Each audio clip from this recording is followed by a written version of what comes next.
Guten Abend and willkommen miners. Happy Friday. Welcome back. Sorry I missed Tuesday. Like I said, I had a feeling if I was streaming on Valentine's Day, my wife would fucking divorce me. But yeah, so we're back.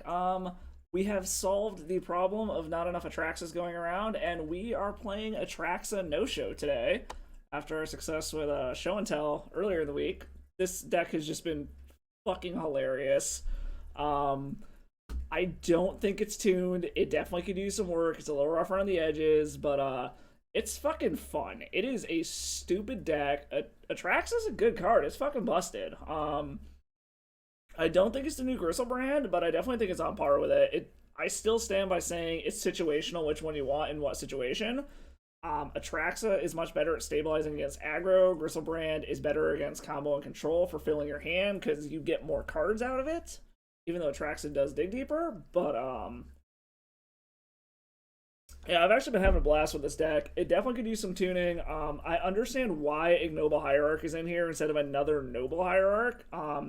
There was one game where I just hard cast Atraxa because it's all I could do, and it was literally the only black source I had. I suppose like sideboard you could have Carpet Flowers to make your black mana, but it is the only black source in the deck, so I understand why it's in there. It just feels really fucking awkward that most of the time all it's making you is green. It doesn't give you access to the other colors you need. But I know what's in there. But yeah, so we're gonna have some fun tonight. A little Friday night stream. Hopefully y'all had a good week. Also, just a reminder here, if you haven't already, hit that follow button below. If you really like what you see, hit that sub. Always appreciate it. Help keep this channel entertaining. And then hit all those social buttons below. Check me out over on YouTube for the stream and all the old ones and the replay. And then all those other socials to see dumb shit I do when I go live. Dumb shit I do in my live. Dorky puppy pictures. Both of the fuzzy little fucks are behind me playing right now. So you might see them. Cosmo was on my lap a second ago, so you might have seen him. Also, I will be giving away 1 or 2 full art tutors from Dominaria Remastered as soon as we hit that 10 sub goal. Winner does get to choose. If we hit 10, it's either going to be a Worldly Tutor or an Enlightened Tutor. If we hit, I can't remember if I said 15 or 20. Fuck it, we'll say 15. I'll give them both away. But yeah, let's also just have some fun opening a couple of these. I actually saw somebody post something where they somehow opened 1,005 play points out of one of these.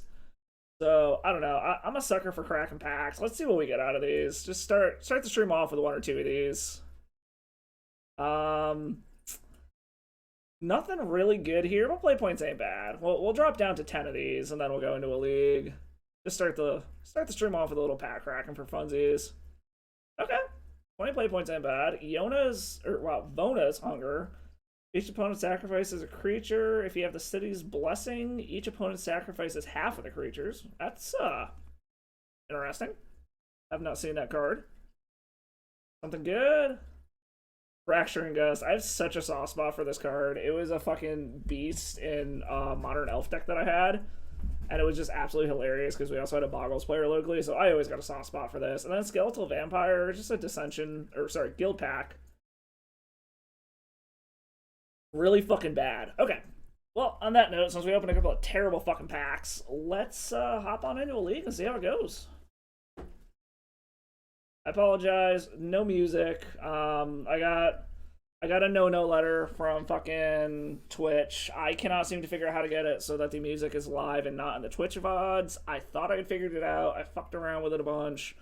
Could not get it to work properly. So sorry guys, no music until I can figure that shit out. If any of you know how to do that, let me know. Either let me know in chat or like let me know in the comments for the YouTube videos when this goes up if you're watching it on YouTube and you see it. Also, for those of you who haven't followed me on Twitter, they multiplied. Got 2 of them now. Halfway. Currently trying to haggle with someone to get a 3rd one. Hoping I can get it for sub 300, but we'll see.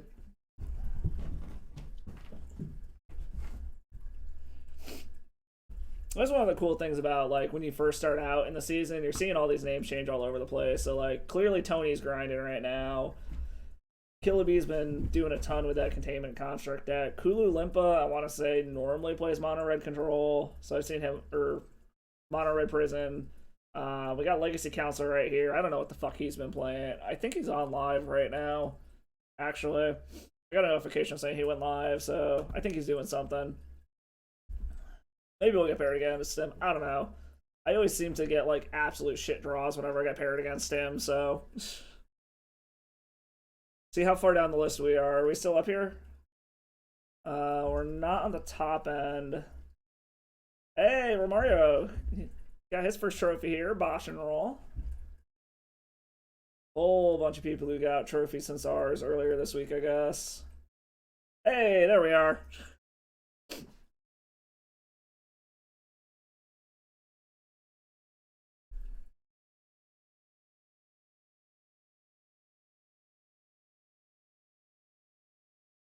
I know this deck has been just a ton of fun, just doing dumb shit with it, and then like chaining.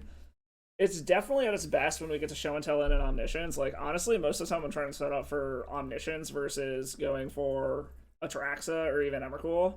Because if we can just slam an omniscience down, it's just fucking bonkers. Like, and luckily this deck has enough. I don't know. So one of the problems I had with Sneak and Show was you could get an omniscience down and then you just cantrip, and you don't find anything.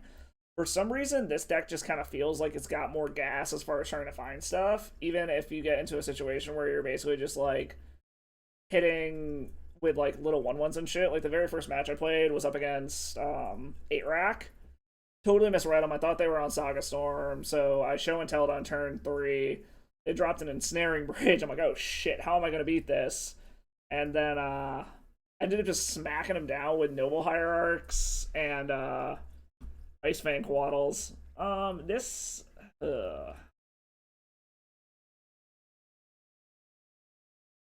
So I like the fact that we have a Force of Will and we have Cantress. We've only got one real land, so to speak. Because we could.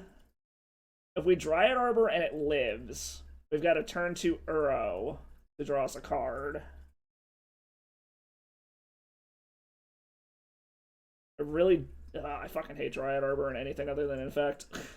Like, I know why it's in this deck. It's fucking natural order fodder, but I hate it. They're beginning with 7. Fuck.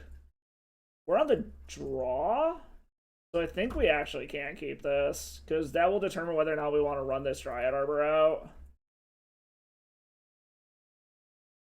Alright, so probably blue-white control. We'll see what we draw here. If we draw an actual... Okay, we drew an actual land.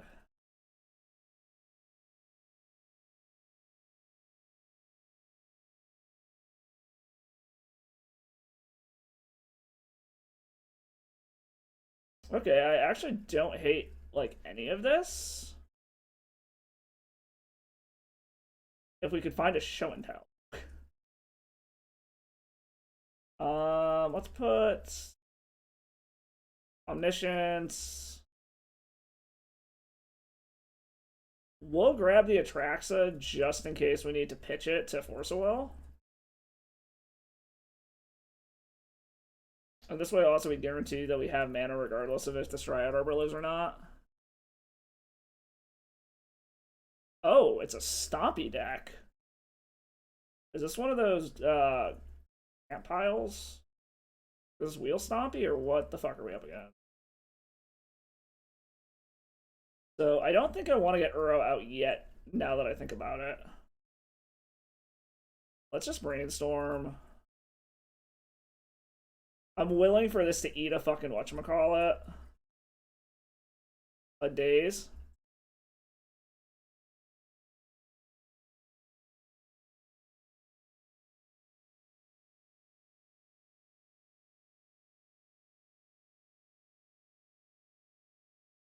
Okay, Preordain ain't bad. Let's throw back the Dryad Arbor. We don't really need it.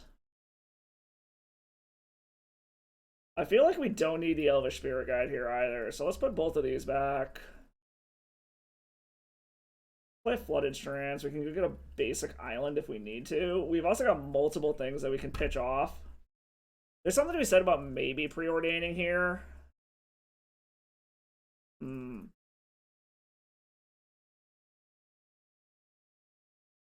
I want to preordain here? Yeah, I think I do, actually. We're gonna grab a basic and we're gonna preordain. Because we didn't really want either of the things that were on top. A Force of Will and an island, or a forest.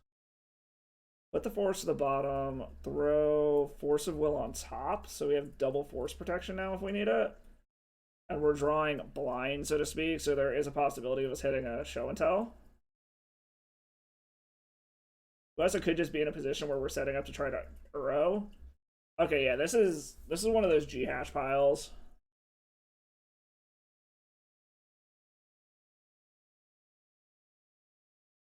This is definitely a G hash pile.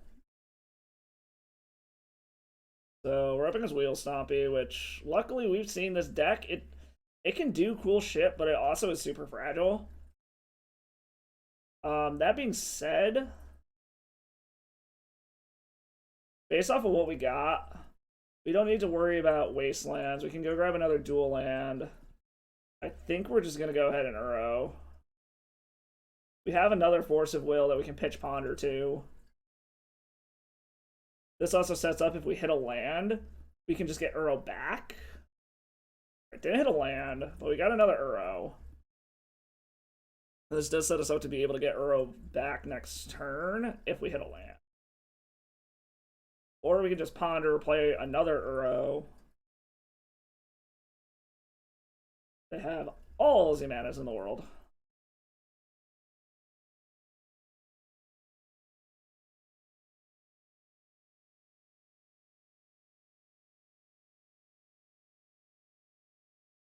Alright, so we can either let them echo once or let them echo twice. It's annoying, but this actually might make our hand... I don't know. Yeah, we gotta not let them be able to do it twice is the problem. So, sucks a little bit, but it is what it is. Oh, this actually isn't terrible. Apparently they didn't hit anything relevant, which is nice. Let's start with a Ponder. That's a show and tell.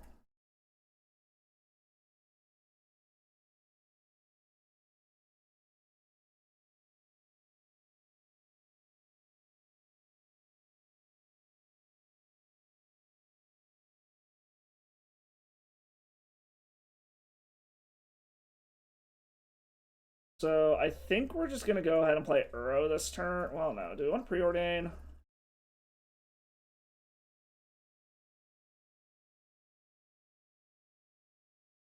Yeah, let's preordain. We're in this weird situation where they could, like, theoretically pop off any turn now, so we do have to be a little concerned about what we're doing here. I can't just tap out for Uro. I need to make sure I hold some mana up.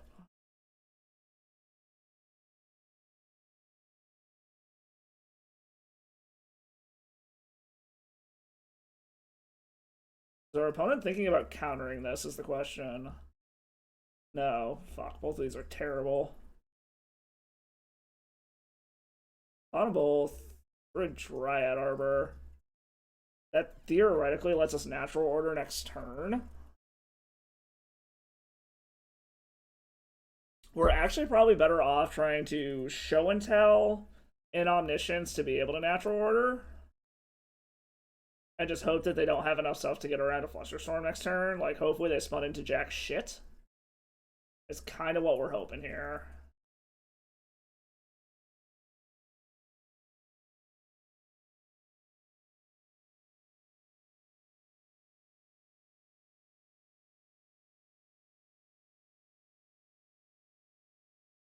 Because we have seen before from the other side of this, just fucking wheeling into literal nothing. So it is a possibility that he just fucking whiffed on his wheel.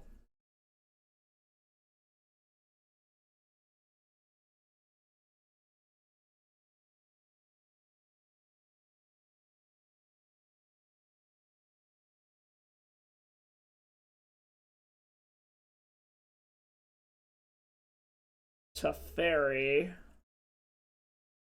Alright, that's annoying. Nothing we can do about that. Their counter magic is live and ours is dead now, so we don't...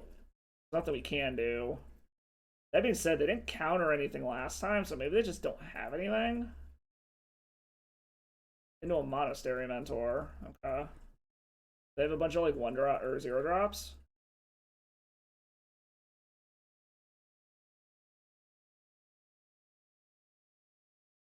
Okay, so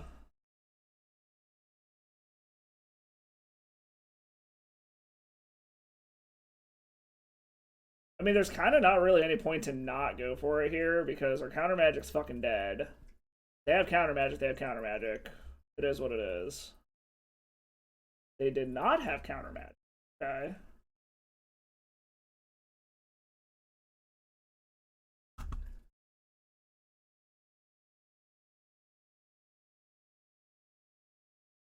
Interesting. We can put Dryad Arbor out.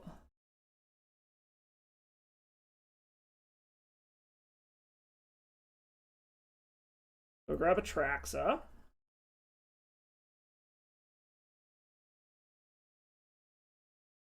So our big thing here is we just want to find Emrakul so that they don't get a chance to bounce our Omniscience. We want Icefang Coatl, Brainstorm. Sure, let's grab a Windswept Heath. And I guess Show and Tell? I think any of this matters? Alright, let's try that. Cast out Icefang Coatl. See what we draw.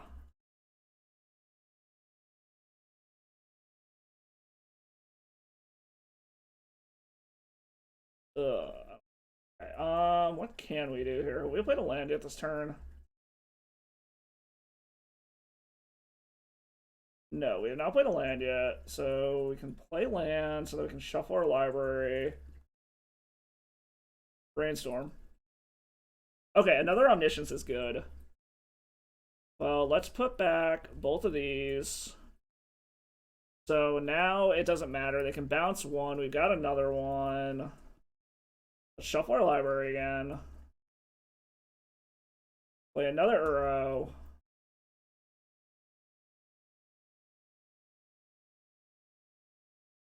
Ugh.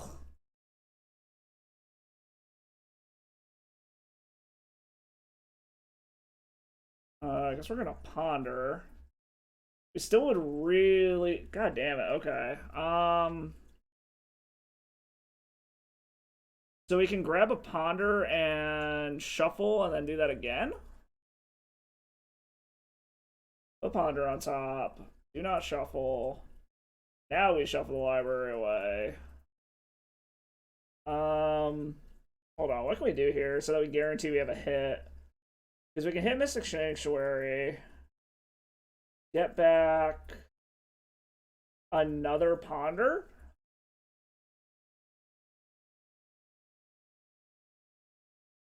Yeah, since I don't have any more fetch lands, let's grab... Actually, let's grab Natural Order, because then we can Natural Order away Atraxa and get another Atraxa. I forgot Natural Order was in there. None of this matters. We need to make sure we put Natural Order on top. Natural Order away the first Atraxa for another Atraxa. This is what I mean by this deck is just fucking okay, there we go. We got Emrakul. Misty, Show and Tell, Force of Will. And now we cast Emrakul. And we just win. Because now they don't get to untap.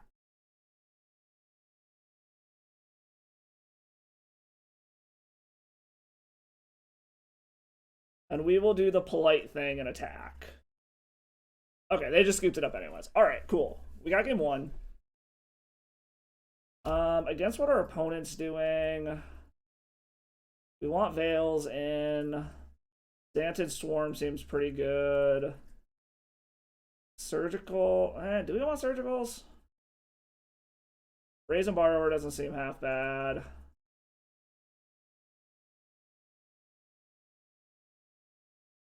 Bring in Force Negation. Bring in Spell Pierce. Let's get rid of some of the fast mana. Oh, Legacy Council, thank you for the raid. Holy shit. Welcome, everyone. Welcome. Damn. Thank you, thank you. Hopefully your stream went well there. Thank you for the raid. Welcome, everyone. Playing some Atraxa no-show right now. We're up one game against a wheel stompy pile. Let's see. We got 4 cards we gotta cut from here. I feel like we probably don't need Graveyard Hate. We can take that out.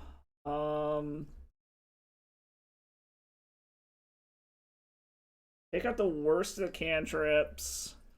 Made a couple of 3-2s, had fun. Check pile. Nice. Check pile is always fun. I've never been able to play it well, but it's always fun to watch. Trying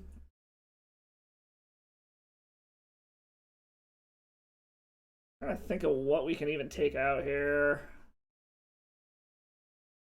I mean, I guess let's just kind of trim part of our. Let's trim a Green Sun.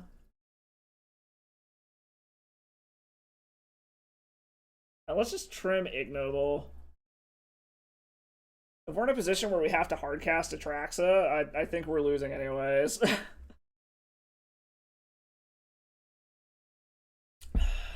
Alright. I mean, this is awkward because we only have 1 land, but we got a bunch of cantrips, we got counter magic. I always hate keeping 1-landers, but the last time we kept a 1-lander, it paid off. And we're on the draw. You know what? Fuck it. We're here to game. Let's game. How the hell's everyone doing today? Happy Friday, y'all.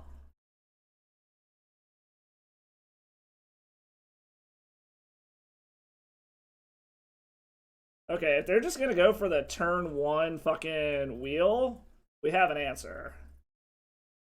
Days Undoing? I mean,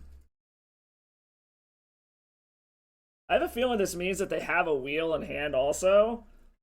So, but I mean, I guess we're gonna find out. It's just a matter of what do we want to get rid of here. I think we get rid of the Ponder. Maybe we shouldn't have. Okay, yeah, they just had 2 wheels, so I mean, we just hope that they wheel us into something relevant and themselves into nothing. Okay, so nothing too relevant wheel wise. I would like another counterspell though. Okay, I mean that's a thing. Go grab a Trop. We don't have to worry about Wastelands.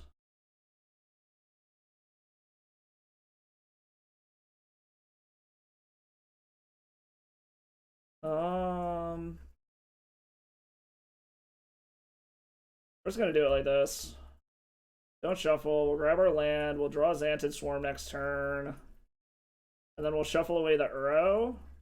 Or we could just draw the Uro off the Icefang Quaddle. But I think we're better shuffling it. That we would get 2 raw draws.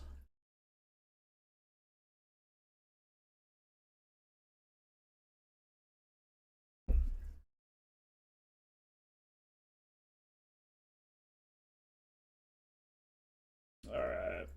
Fortunately, we are shields down. We have no counter magic at this point. So they're kind of just free to do whatever, but we'll see what they can do here. Okay, our counter magic is dead anyways, so I guess it doesn't really matter.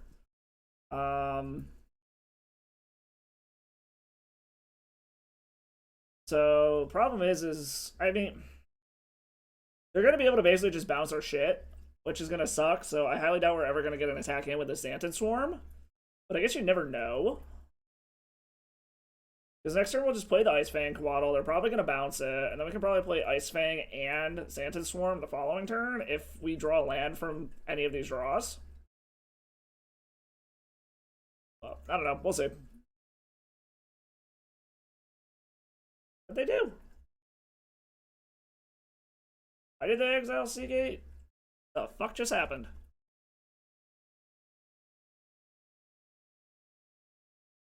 Oh, he bounced his fucking... Okay, I see what he did there. Chalice on 1. Okay, well, I guess Xanta's Swarm ain't coming down anyways. Alright, well, we are 100% in the let's just fucking slam shit part of the game and hope for the best. Alright, so at least it seems like they have no counter magic. Unfortunately, this does shut off all of our fucking cantrips.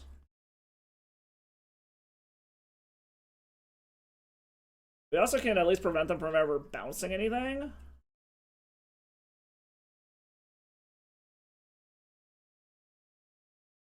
So the fact that they don't appear to have counter magic, our best draw here is just a land and just try to slam show and tell.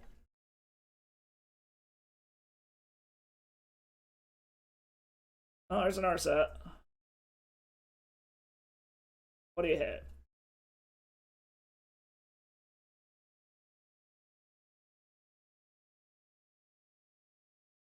Arset and an Arset. So yeah, we're just at the point where hopefully we hit a land. And okay, well I guess we're just gonna hit Teferi. Or actually no, we'll hit an Arset. That way. No. We'll hit Teferi. It doesn't matter. They have another fucking Narset anyway, so not hitting a land there was killer. Oh, we're checking a Ponder because we don't need it. Like, there's still ways we get out of this game, but we need them to just not have counter magic when we finally draw our third land, or we need them to not hit a wheel. Because now if they wheel, we're probably just dead.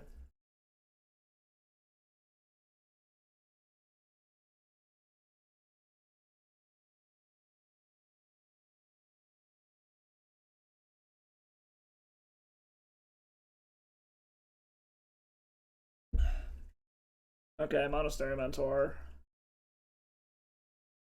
Really? Interesting. Into a literally useless force of will. Oh, are they gonna wheel us now? Yeah, okay. I think this one's probs over. We'll see. I mean, there's still a weird world where we theoretically could get out of this, but it would need to be like, I don't know. We'll see. We'll stay back on D just so we can like try to kill this Monastery Mentor, but I think this one's pretty well over. We should probably go to game 3, but we'll see. They aren't really presenting that much of a clock yet. They really need to start popping off with this Monastery Mentor.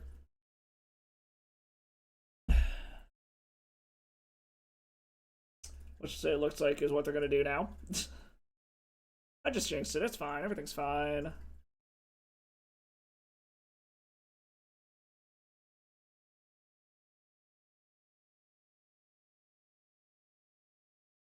Oh boy, oh boy.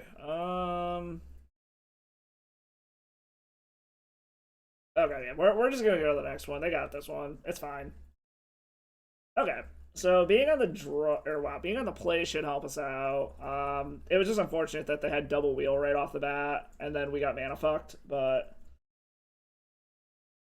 I mean, I kind of want to bring in Carpet Flowers, but they don't play that many actual islands, so I don't think it's worth it. Being on the play, maybe we bring the fast mana back in.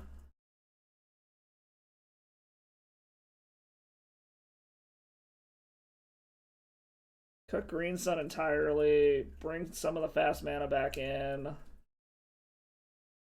You know what? Let's do that 61 card energy. Let's do that. Just flex on the opponent a little bit with the 61 card special. Okay.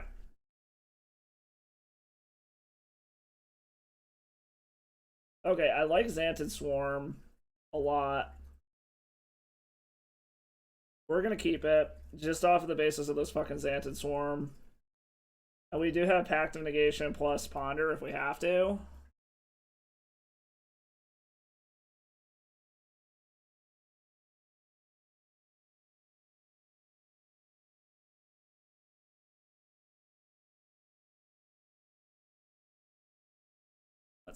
let's see. So it's definitely interesting. I was having a ton of fun with it, messing around in the practice rooms earlier today. It definitely feels like there's a deck here. This probably is not the final version of it. It definitely feels like it could use some tuning, but it's really fun just like going Atraxa into Atraxa into Atraxa. That first game of this one, that's literally what we did, was just Atraxa into Atraxa into Atraxa, trying to find Emrakul so that our opponent couldn't untap with an active Teferi on board. And we got there. Alright, let's see. Let's just slam our Xantid Swarm now. Tried a week ago, Eureka no tell, made 2 4-1s, but found Delver is a problem. Delver's always a problem. Delver just does Delver things. Yeah, I don't know. I've only played like 2 Delver matchups so far with this deck, just practicing, and the matchup didn't seem horrendous, but it didn't seem good. It felt kind of close to 50-50. I guess we're gonna... Wait, hold on.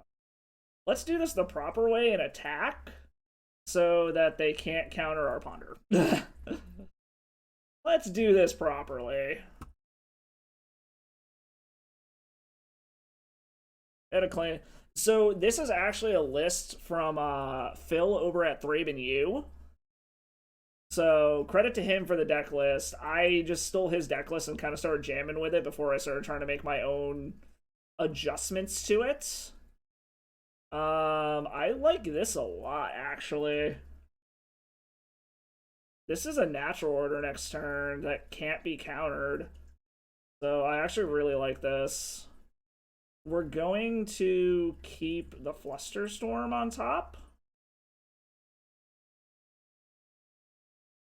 Let's play a Misty just so they have to think about this.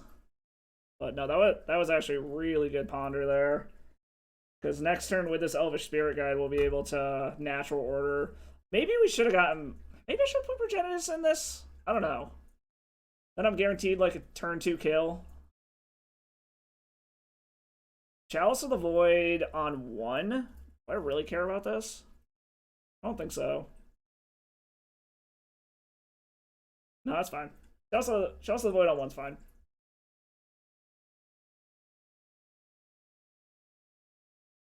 Alright. But yeah, in general, this deck has just been a fucking blast. Alright, so let's get in there. Make sure that he can't counter our shit.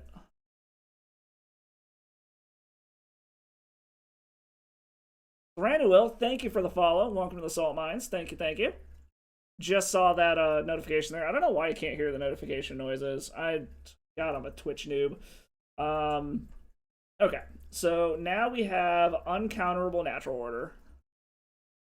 Oh shit, Atraxa's 90 tickets now? Damn, I didn't actually pay attention to how expensive that card was. Alright. Get rid of that. Boom, boom, boom. Xantid Swarm goes bye-bye. Grab Atraxa and refuel our hand. Yeah. Okay, wow, okay.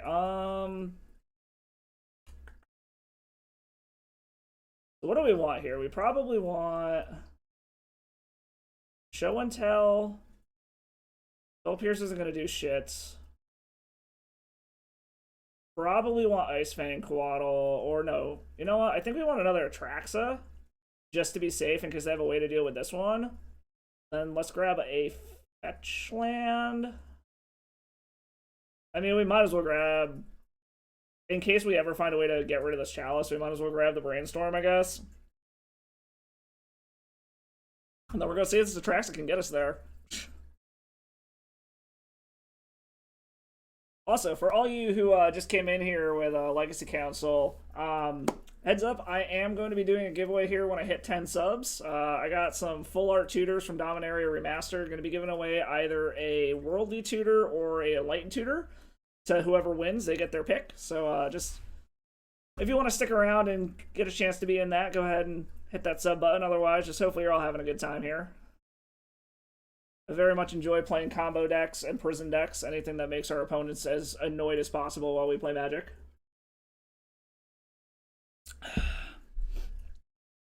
As you can tell from what... Okay, I guess that makes sense. They don't have the mana to be able to bounce it anyways. No. I'm going to kindly ask no. Opponent, I know you're trying to do some shit over there, but we're gonna politely say no. Okay. We're gonna get in. So now the question becomes is they didn't have counter magic, so do we want to just show and tell in the other Atraxa? Or do we want to set up so that we have Uro as a backup?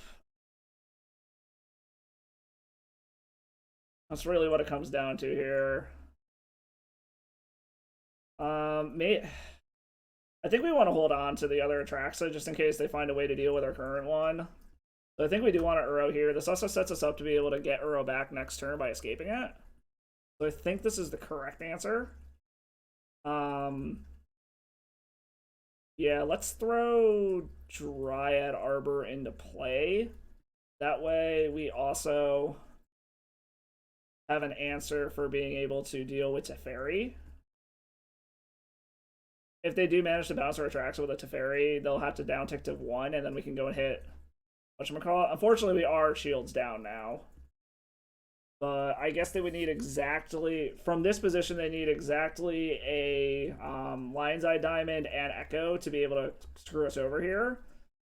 But that also doesn't deal with what's on board. So I'm not overly concerned about what's going on here at the moment. This does buy them a turn, though, I suppose, because we do have to kill this stupid thing. Alright. Unless they just scooped it up.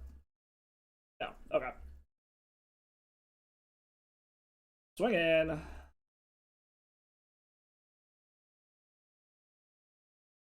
Let's go ahead and grab our last tropical island.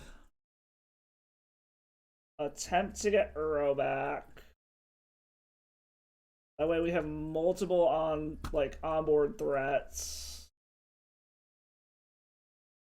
Ponder's never gonna do anything anyway, so let's just leave Xanted Swarm on counter magic. Okay, Brazen Borrower.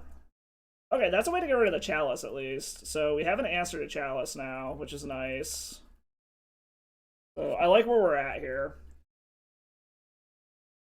We have multiple onboard threats. We have a way to deal with any permanent they put on the battlefield. We have a backup Atraxa if we absolutely need it. So I'm liking where we're at currently. And they scoop it up. Cool, we got it. Let's go. Win officially on the board for the Phyrexian Angel. Indeed, Snapdax. Indeed. GG. Yeah, this deck is a ton of fun. I do got a soft spot for show and tell decks. It was my first, actual sneak and show was my first real paper legacy deck that I ever had. So I always got a soft spot for show and tell. I'm also that idiot that anytime I do cube, if I see Eureka, I grab it, even though I know it's a trap, just because I think of the stupid funny things I can do with it. There was actually one... I do that, and then also I always grab Channel and Emrakul, because I just love playing big, dumb shit, getting it into play sooner than it should be. I'm somewhere between a Johnny and a Timmy. How do you feel about Sneak and Show positioned right now? Yeah, I'd say it's probably good tier 2. Actually, I just got a trophy with Sneak and Show on Monday. But I definitely would say it's in a good position, mostly, depending on how you play it. I don't know, thank you for the follow also, Snapdax. Yeah, I'd just say a good solid tier 2 deck. So, not crazy powerful, but it's not just gonna get stomped by stuff, and we actually managed to beat Delver twice on Monday, so it even has an okay matchup against Delver, which is always a good thing, so...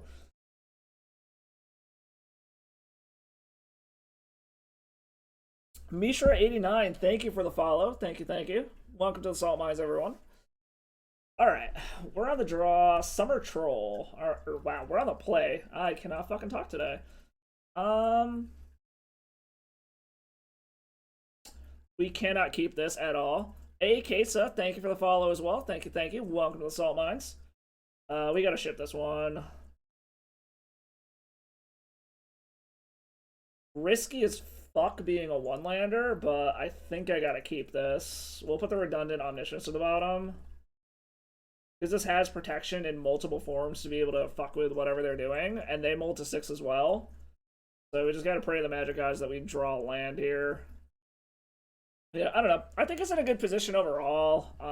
Honestly, I do not know how it fares against initiative because I haven't actually played the initiative matchup with Show and Tell yet.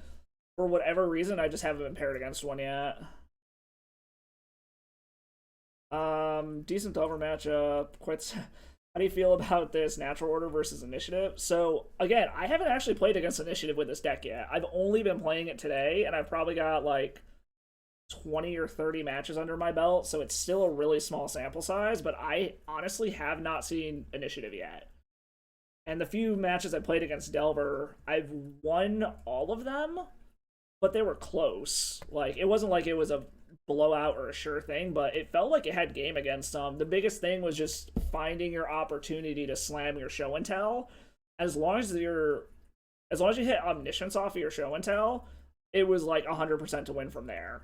Atraxa was hit or miss, but every time I was able to slam an omniscience, I won the game. But I feel like that's kind of just how Delver is. Like, if you can get something big on board that Delver cannot deal with, like, that was the big thing with playing against Delver with Sneak and Show, is like, if you get an Emrakul on board, they can't deal with it. And I don't know if I lucked out when I was playing and they just never had bounce spells or something, but like even when I got Griselbrand on board, they weren't able to actually do anything about it. Do I want to try slamming this Ice Fang Coatl yet? I feel like yes. I'm fine with this eating a counter. And this digs us deeper to try to hit another land. I'm a little worried this might be Delver, but I'm not 100% sure on that. Yeah, let's just grab a basic so we have something that's unwastelandable.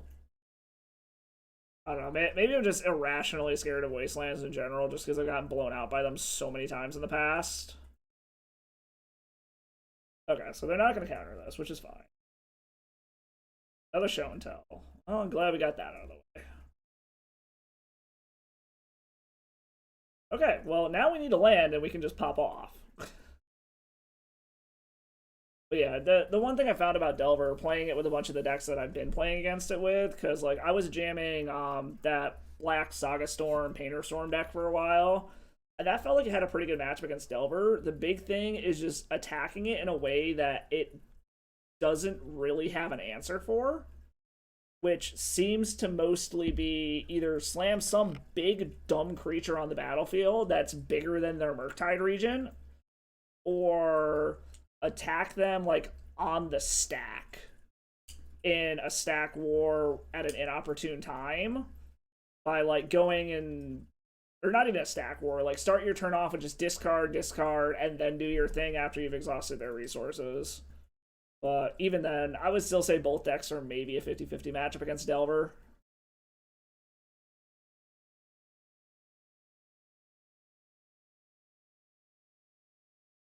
Wait a second. Oh, he blocked my Ice Fang Coatl. Okay, that makes sense. So I didn't get a land. I totally forgot it was my turn. I got distracted fucking talking. Okay. I mean, unfortunately, we did draw land, so we need a fucking land. Like, land into Omniscience, or land into Show and Tell, put Omniscience, play Atraxa, and we should be golden. But this looks like it's probably check pile of some sort. Either that or just like old school bug control.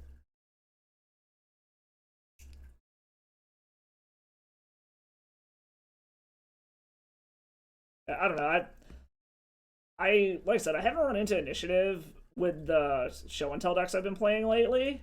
God damn. We just cannot hit a land, can we? Jeez, we really can't hit a land, can we?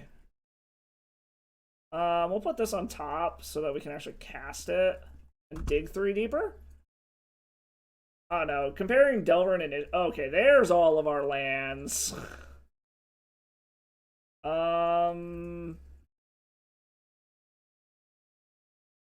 We'll just do this. We'll probably draw the land next turn. It's not like we're fetching right now anyways. So that should allow us to be able to show and tell with Force of Will and Flusterstorm up, assuming they don't discard us. So hopefully that can force through the show and tell. Assuming that they don't have just something crazy over there, or some kind of discard spell to fuck our day up. But yeah, I don't know. I still think Delver's the bigger problem in the format than Initiative is, but I haven't run into Initiative with these show and tell decks yet to know what the matchup is like.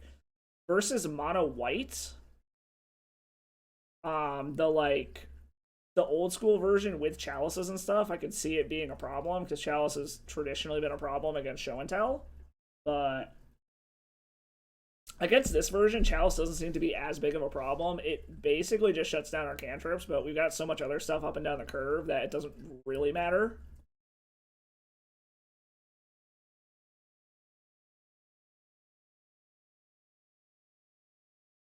Also, any of my opinions, take with a grain of salt. A lot of it is just my personal experience, and I found in general a lot of people do not agree with mine.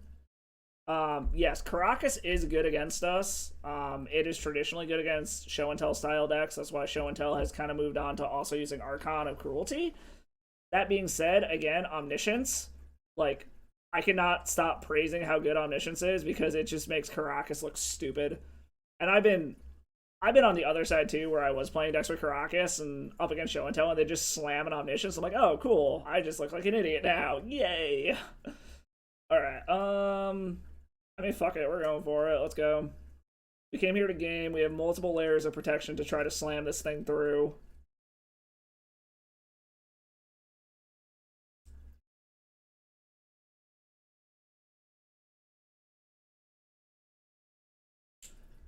Did our opponent anticipate a show and tell out of the deck that was playing Ice Fang Coatls is the question.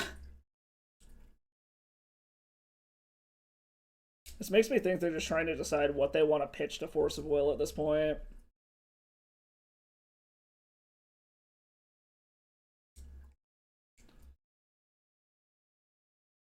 Alright, opponent, is this resolving or not?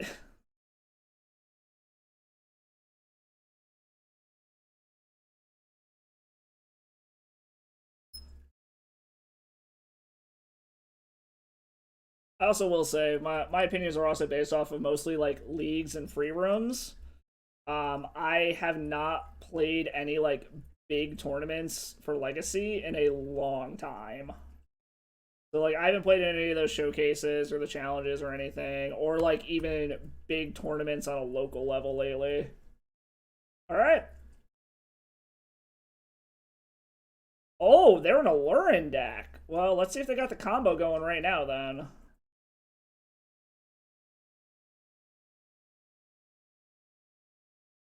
Aether Channeler.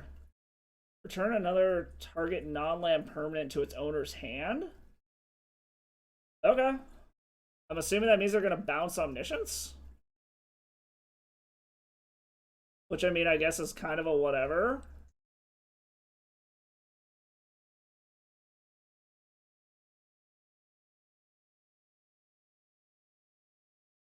Alright, so I was definitely not anticipating a Lurin. That is for sure. Okay, yeah, they're bouncing in Omniscience, which is fine.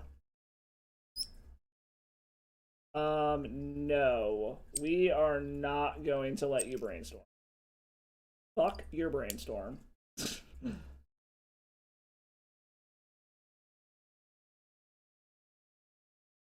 We're also going to be as mana efficient as possible here and cast it for free.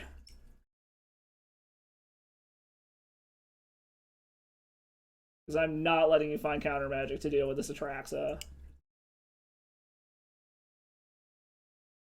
The other part is you have one card in hand, so hopefully that means that you cannot fucking Combo off. All right, let's see here. What do we hit? Okay, another show and tell.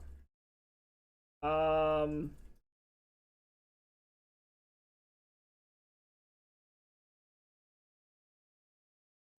What do we want here? I mean, they don't have counter magic. I don't know what their last card in hand is. So I could go for the correct route here. Go show and tell, Ice Fang, Quaddle. I mean, I guess, yeah, that's just kind of what we do. Force of Will, Ice Fang, Quaddle, show and tell, Mystic Sanctuary. And I mean, if I absolutely have to, I can pitch something. So I got creature, instant, sorcery, land. And have I played a land yet? Yes, I played a land this turn already. Okay, so I got one card in hand. Worst case scenario, I can pitch something to this Force of Will to stop them. Yeah, that's what I was thinking, is we need the Force regardless. It was just like, what am I willing to lose to this Force of Will? But we are in a position where, like, we could pitch Omniscience to Force of Will, and then we still have the mana to be able to Ice Fang, Quaddle, and Show and Tell into something relevant, hopefully. So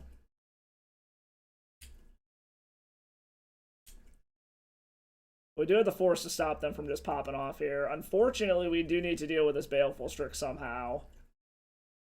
Otherwise, our win con is kind of just stonewalled here.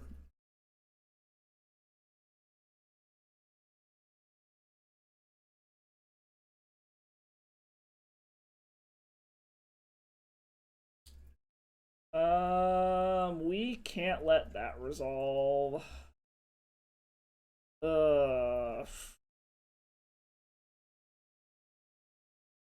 Yeah, I guess we just pitch that.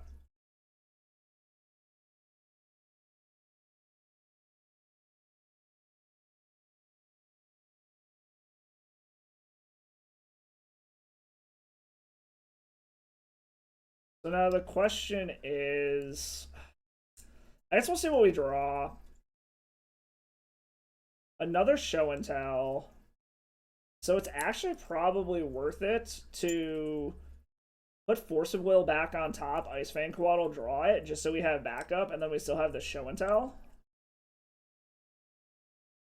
I actually like that. Put the Force of Will on top.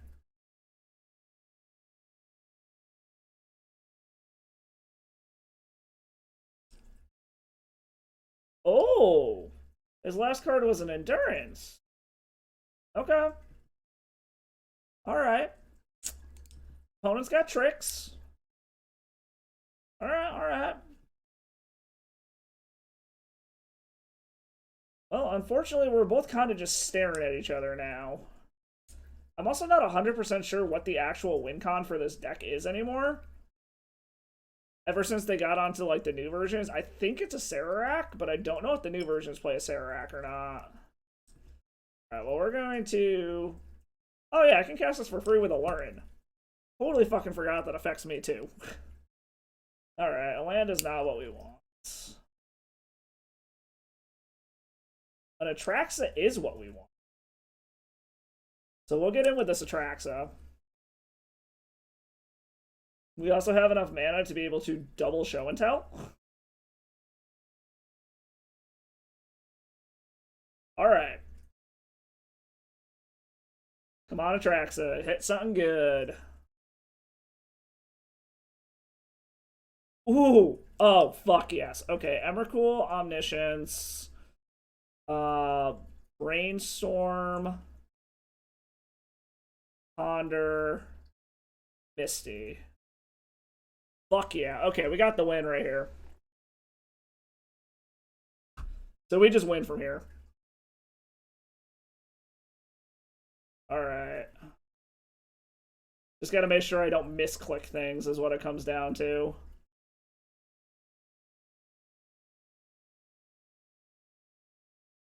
Yeah, there we go. Haha. Big Mama Emrakul coming in clutch with Atraxa. Alright, so against a Lurin, So, what do we even want here? I guess Force of Vigor in Atraxa is nuts. Like I said, it really is challenging Griselbrand as like the best thing you can cheat into play outside of Emrakul. I still think it's situational. There are certain matches where I definitely would prefer Griselbrand over Atraxa. Jibzil, thank you for the follow. Welcome to the Salt Mines. Thank you. But the situations are getting fewer and fewer. Like, the only time I want Griselbrand is if I just have a fuckload of life and I can draw 14, but almost every other scenario I'm seeing now, I'd rather have Atraxa. Like, I'm coming around to Atraxa might just be better than Griselbrand now. But I don't know. I'm not ready to definitively declare that yet. Alright, so what do we want here? Probably... I don't even know how to attack this deck. Shit. So I want the Force of Vigor to deal with Alurin. Probably Force of Negation to stop them from casting Alurin. Do we want to bring in Surgicals? I feel like no. Carpet of Flowers? How many islands did they have? I didn't even pay attention. I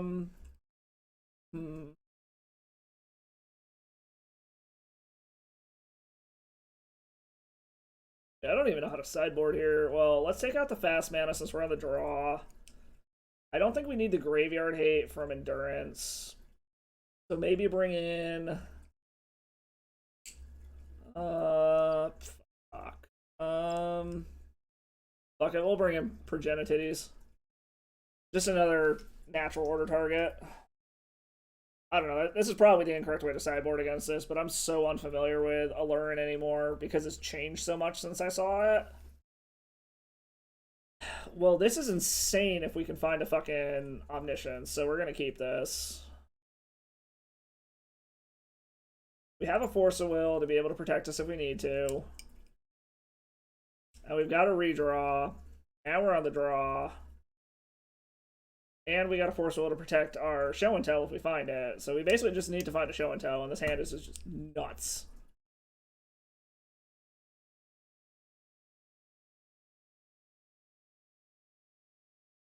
Okay, another Ponder is good.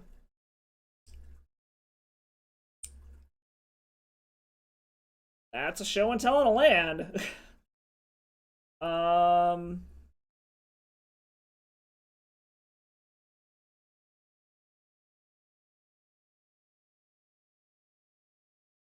Alright. I like this. This is a turn 3 Show and Tell. Hopefully that allows us to win. It is a little slower than I'd like, but... Ooh, okay. I'm still... There's something to be said about countering this, but I think I'm just gonna wait.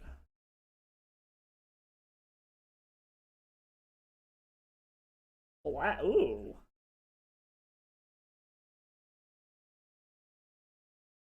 You know what, we'll let them Thoughtseize us here, because even if we... Like, even if they do this, we can still just fucking... If they take Omniscience, we just put one of these into play, and I don't think they can win. But we'll see. So they gotta pick their poison here. Takes the Ponder. Oh, okay. I just don't remember if I put Show and Tell on top or not. No, it was the Trop. Okay. Making sure I actually did that in the right order.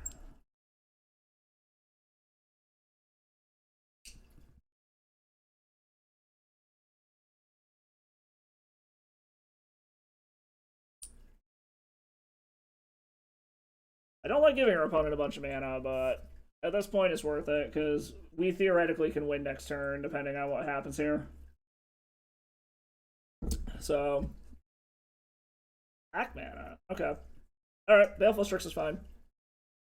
I see why they do it black now. As long as it wasn't discard, that's all I really give a shit about.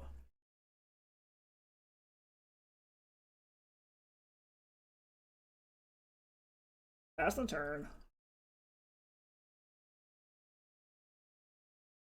Alright, let's flash this bad boy in, and we're fucking going for it. We got Show and Tell with Force of Will backup. Into an Omniscience. And it would be nice if we drew another card so we didn't have to pitch this Progenitus. Oh, and an Atraxa? Holy fuck. Okay. I mean, we're going for it. How much counter magic do you have, opponent?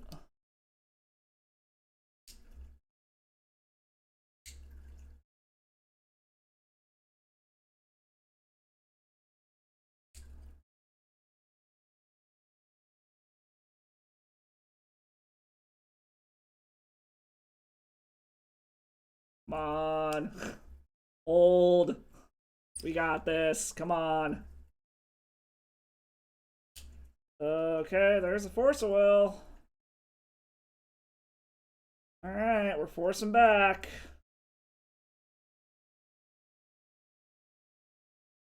Hold. Yes! Oh. Dick. Womp. Okay. The game continues. It's had to have the Aether Channeler.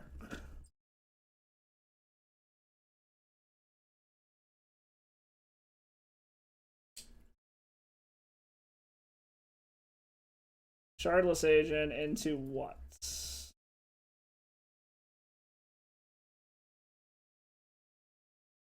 Into wow, another Carpet of Flowers. Our opponent is going to have all of the mana in the world.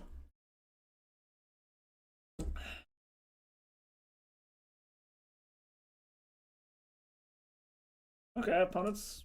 Okay, whatever. I mean, they have all the mana in the world. It's just going to be a matter of can they find the combo now? And can we find another show and tell? That's a brainstorm. That can help.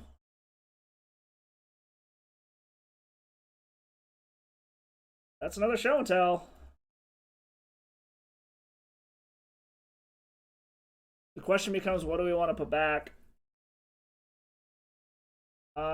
I feel like the correct answer is Preordain Atraxa.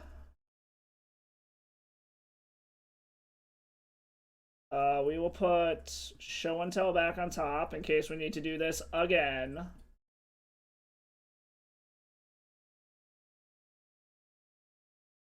I guess it just comes down to what is this last card? Apparently nothing. Oh my, it's another Aether Channeler? No, I was going to try to go for the kill. I mean, the nice part is we have another show and tell on top, so we just slam this again next turn and hope they don't find another fucking Aether Channeler. God damn. No, I was trying to go for the win with Emrakul so that I could just, like, kill their whole fucking board. I mean, it's all kind of been irrelevant at this point anyways. Okay, they're going to slam an Ice Fang Quaddle, so they get a redraw. I don't think there's one card that gets them out of here. Channeler is doing some fucking work for the opponent, and I absolutely hate it. I now officially hate this card. Okay, are you taking the Omniscience or are you taking the Emrakul? One of them's getting into play. Really? Oh, he's shuffling my library. Okay, I guess that makes sense. That's annoying. Ugh. This opponent just will not die. Well, I mean, even a show and tell off the top, I guess, doesn't matter now. These fucking Aether Channelers, man. Fuck.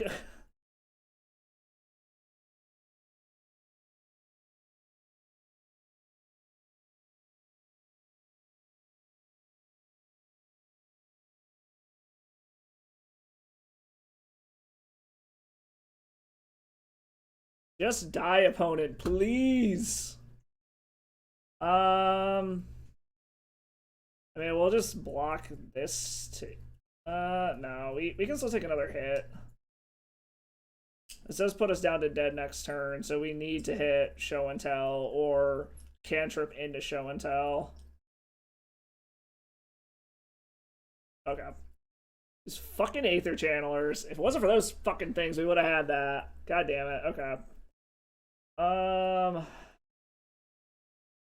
Let's see. What the fuck do we want to do here? Okay, so we saw they actually do have a decent amount of islands. We probably should bring our own Carpet of Flowers in. Now that we're on the draw or the play, let's bring the fast mana back in. I don't think Force Negation was really necessary there. Get rid of the bad cantrip. And let's get rid of both of the green suns and try something like that. It's fucking Aether Channeler. God damn. Officially my least favorite card now, just because of that interaction.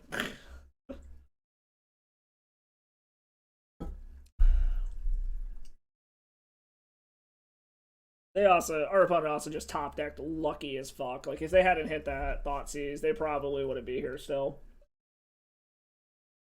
Like, that Thoughtseize saved them.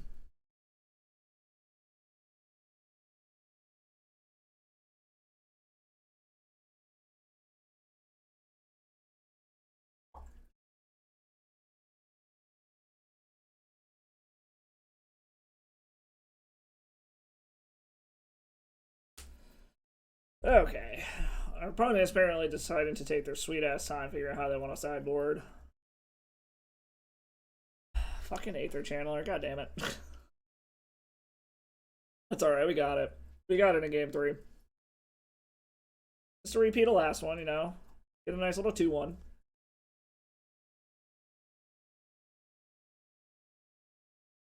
It's also kind of amazing how much this deck actually has, like, a pseudo-grindy game plan, too. So, like, the fact that this is a combo deck and we're only on match number 2 and we're over an hour in already, like, this deck definitely can grind between Ice Fang Coatls and Uros and shit like that. So, it does have a nice little plan B.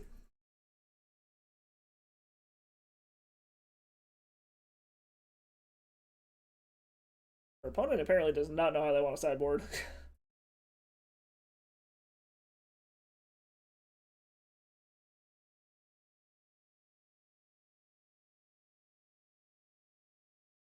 Alright, let's see. Double Force Will, Brainstorm, Elvish Spirit Cut. I actually don't hate this hand. I think we're going to keep it.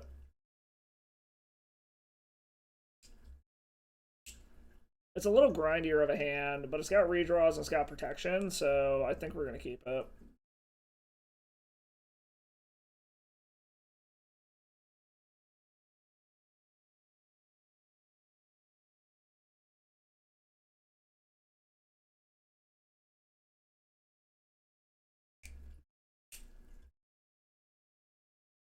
Alright, let's see what we draw here. Okay. Do not hit Atraxa. We're probably...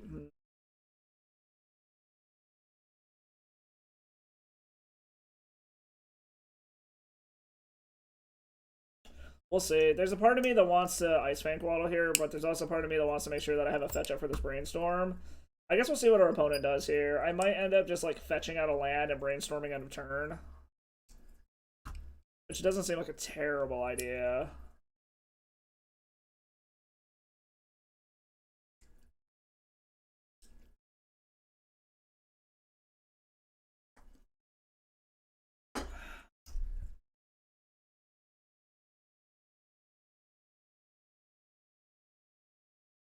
Yeah, I think I'm just gonna brainstorm here.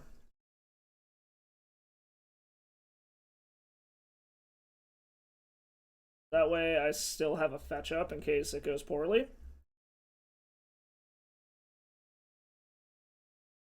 Luckily, I don't think we have to worry about Wastelands out of this opponent.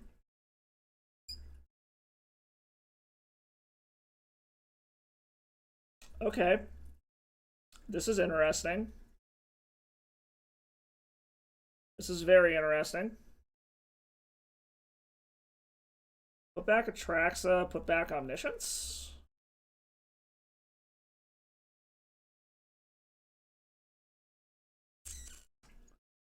Dia Grosso, thank you for the follow. Welcome to the Salt Mines, my friend. It's just a matter... You know what? No, we're gonna keep it. Because it gives us something else to pitch to this Force of Will. So hopefully we can just natural order to get a Atraxa. And we have multiple Force of Wills to back it up. So end of turn, we're going to go ahead and fetch to slam this Ice Fang Coatl. And then next turn, we're going to natural order and hope for the best.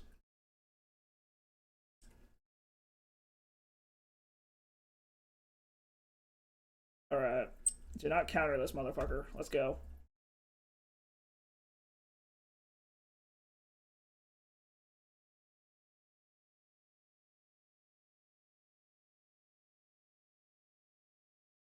Okay, resolves. Ooh, Carpet of Flowers. That's actually interesting. And another Atraxa. Okay, well, we're gonna play this first. That way we have more mana next turn also. And we only have to exile one of our Elvish Spirit Guides. But this does give us double Force of Will backup now.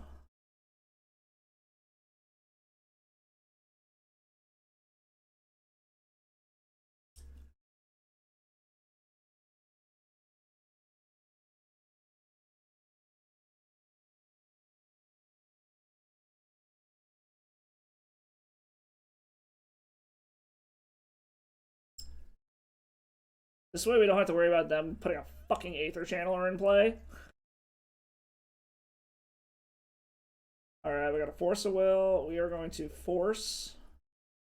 Pitching Force. Or force pitching Atraxa.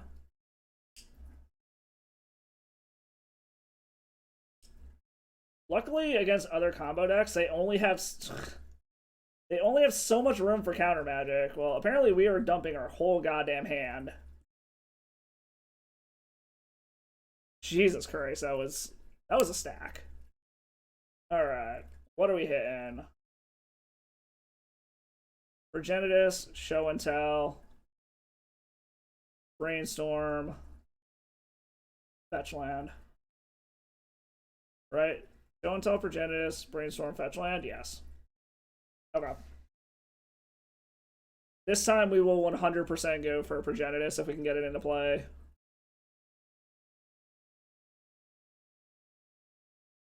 That way we can just stick a threat. They can't deal with it. They have a 2-turn clock to figure out how to win. Unfortunately, they are still in a position where, in theory, if they have land, Alurin... Well, no, I guess they're not. They'd have to draw the other combo piece. Because I still haven't actually seen their win con yet. I don't know if it is a Serac or not.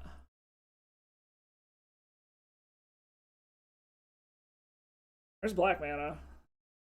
Is this Alurin?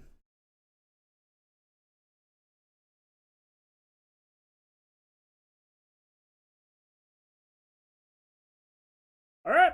Do they have the 2 cards they need to win?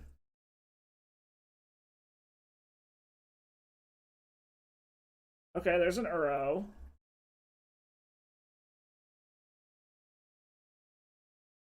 This is a win, right? They just draw their whole deck now.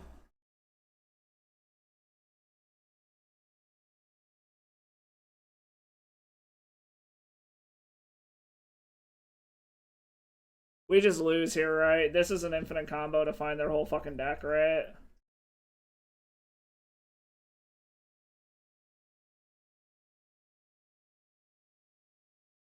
Ah, damn. So fucking close. They top... Whatever they were missing, they top decked. That sucks. Oh, well. So much for getting this list published.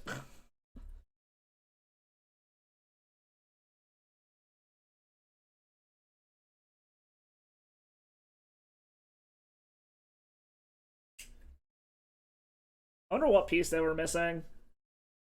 Because they clearly had to have top decked whatever they were missing. I wonder if it was like the creature, Alurin, or the land.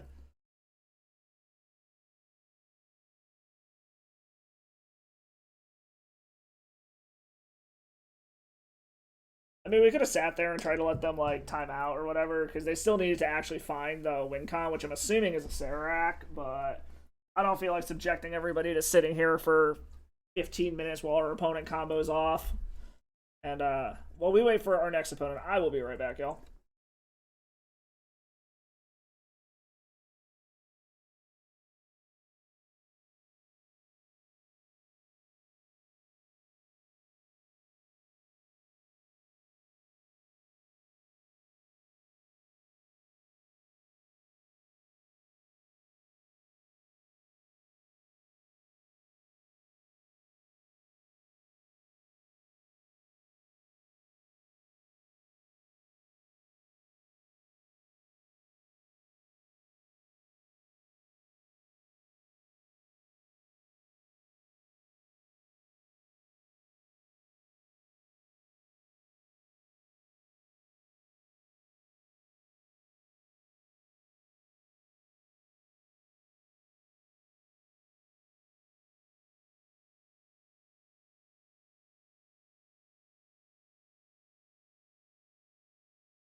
Alright. This is awkward with Dryad Arbor, but the rest of the hand is solid. So I think we're gonna keep those. By the way, Fournier, how you doing today? What's up?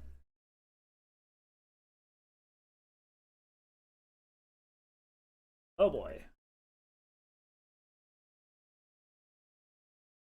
Okay. I am always happy to provide Legacy streams and watch them as well. I mean, my whole day when I'm working, when I'm from home, I'm just hopping from one Legacy stream to another. Start out with Romaria most of the time, and then hop over to Tony or someone else. So I will say I like the community we got here for Legacy streamers. I mean, luckily we have a blue source. We also probably shouldn't have to worry too much about counter magic here, so it's just going to be a matter of can we find our combo before they kill us. Okay, so this is Painter?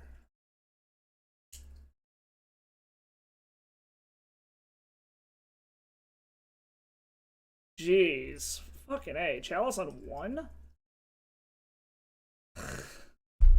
I mean...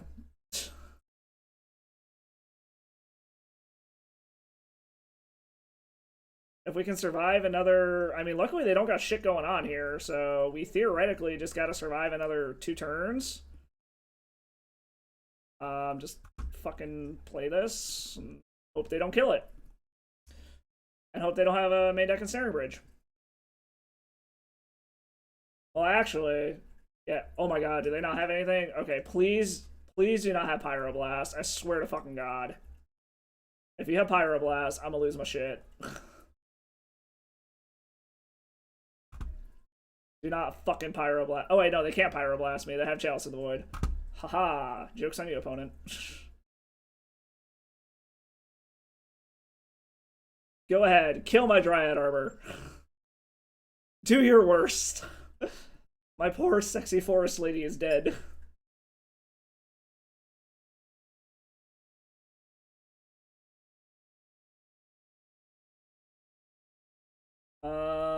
There's an Emrakul. There's a Natural Order. There's another Omniscience. I guess land doesn't fucking matter. Cast Emrakul. And then they die on the backswing.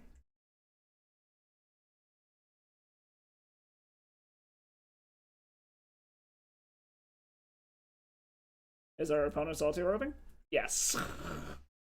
We got there. Alright, I like it. Okay, so Force of Vigor coming in, Force of Negation coming in, Brazen Borrower coming in. I feel like Collector Oof is a maybe? I don't hate it, but I don't know if it's worth it.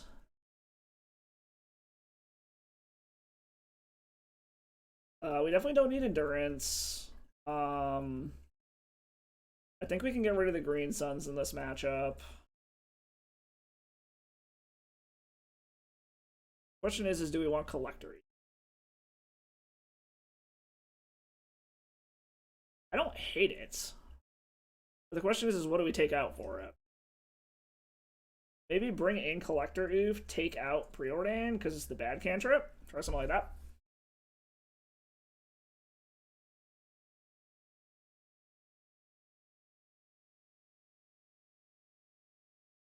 Okay.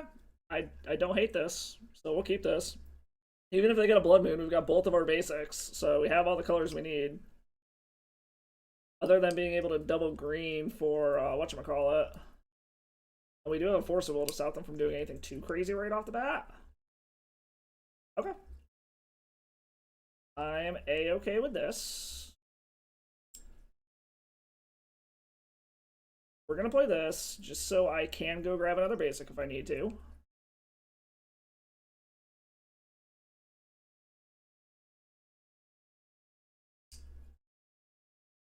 Depending on what they do here, I might just slam Collector Oof.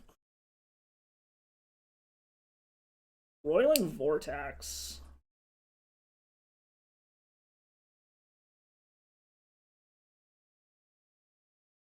Like, I have to counter this. The question is do I want to risk not finding a blue... No, I can't.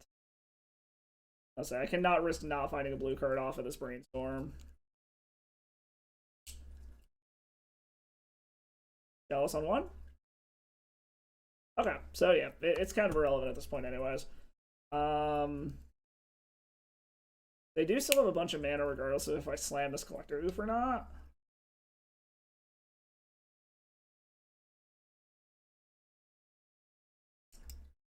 Okay, show and tell ain't bad. We are going to go ahead and grab a basic, though. Grab a basic. So now we just need to find a payoff. So their artifact mana shut off. But they've still got 4 mana between these two things, at least.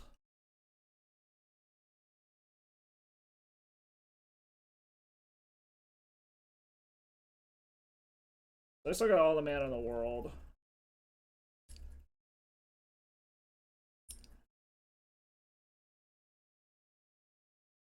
Fable of the Mirror Breaker. Okay.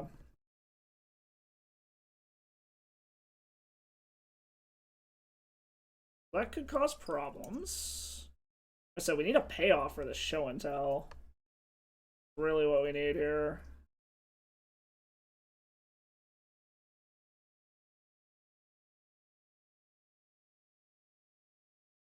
Like, we need an Atraxa, we need an Emrakul, we need something. Now they're gonna loot away some shit.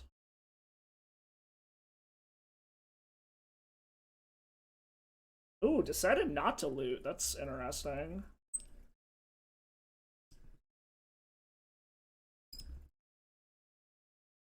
Go ahead, make your treasure you can't do anything with.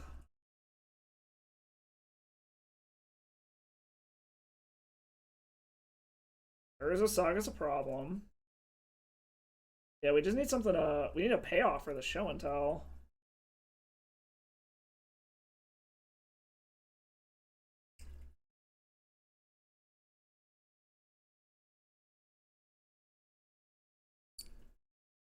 I mean, we'll get in. It's not like we're sitting back and blocking anyways, but... We still need a payoff for this fucking brain, the show and tell. Atraxa, Emrakul, something.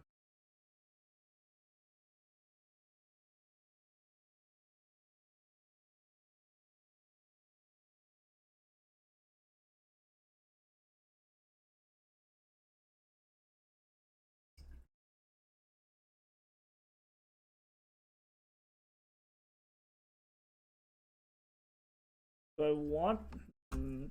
There's a part of me that wants to go fetch out our Dryad Arbor now. Homie has all the mana in the world. Yeah, I might go fetch out our Dryad Arbor just in case we end up getting Natural Order off the top.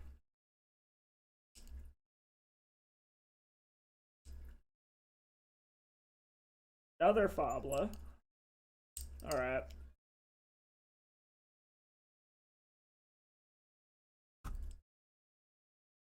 Yeah, we're gonna go grab it just so I don't have to sacrifice this to Natural Order if we draw it.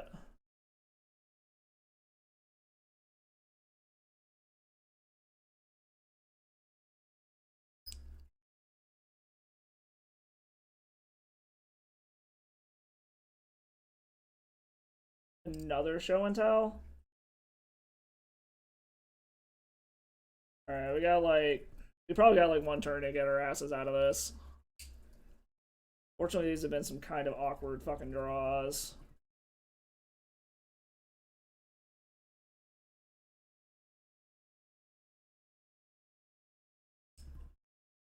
The nice part is if they get Shadow Spear, they can't actually do anything with it, which is nice.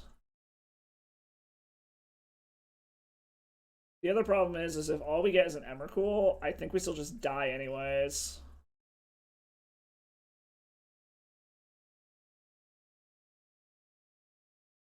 So I think it's gotta be Atraxa. Okay, it just grabs a Chrome Mox for some reason. What's a seething song under it? Okay.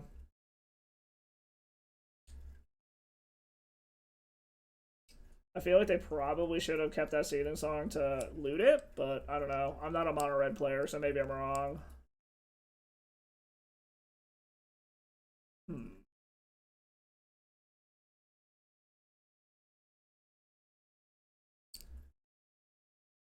What the fuck is this? That's interesting. I've never seen that card before. That seems like it would be a nightmare. Into another Urza. Okay, yeah, so basically it's... I actually don't even think Atraxa gets us out of this, but I don't know. I guess it depends on what Atraxa gets us.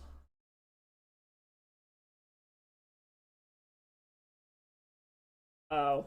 Fuck, I'm just dead. Okay. Well then.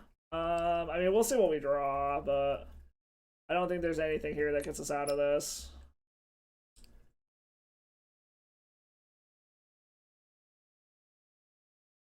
Nope. Undo. We can block there. I mean, we might as well turn their artifacts on. It doesn't really fucking matter here. I think they got us just because we drew like shit. Go to 1.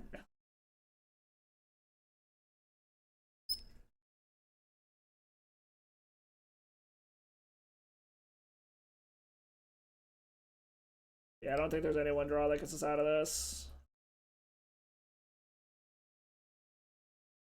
Yeah, okay. Well, that was just crappy draws on our part, which happens. Whatever, we got game 3, it's fine. This is the spot we like to be in, being on the draw, or on the play.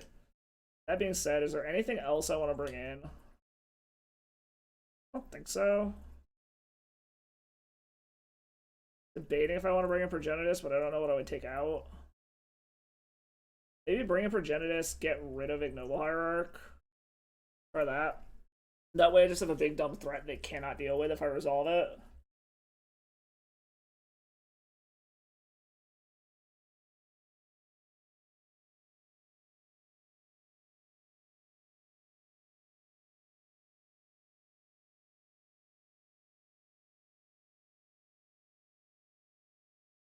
Alright, let's see. Come on. Come on, Magic Gods. Give us, like, the God Hand right off the bat.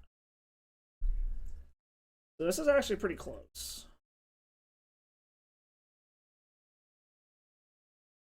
I think we're going to keep this.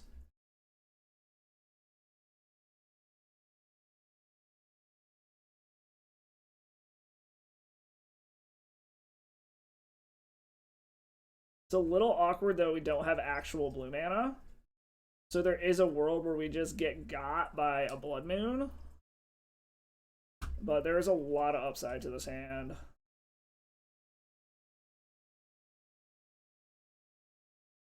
Like, if they just want to chalice on 1, I think that's fine. Blood Moon's the only thing I'm kind of worried about here. Or if they just kept a slower hand, that'd be good too. But I think we're going to flash into Ice Fang Coatl here at the end of their turn, regardless of what they do.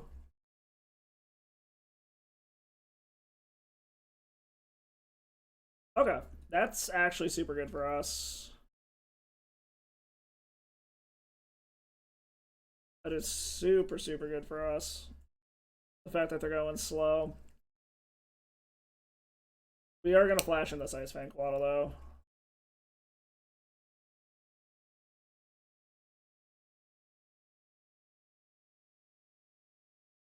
I'd still like some real blue mana. Okay, that's real blue mana.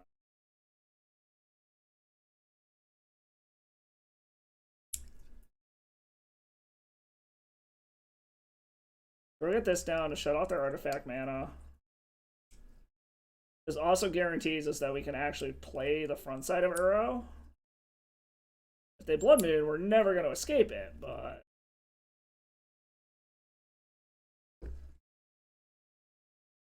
We also are at a point where we can actually cast Show and Tell also.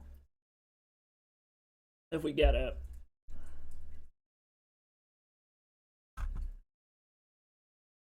Urza Saga.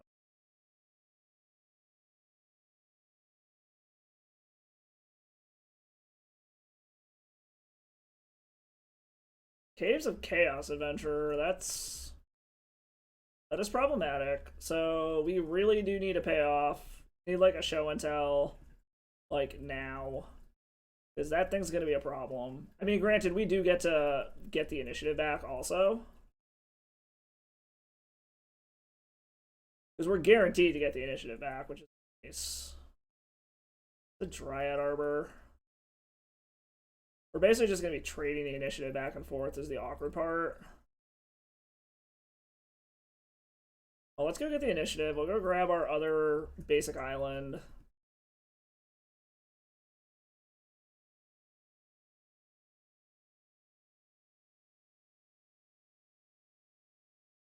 Grab our other basic island. Play our island.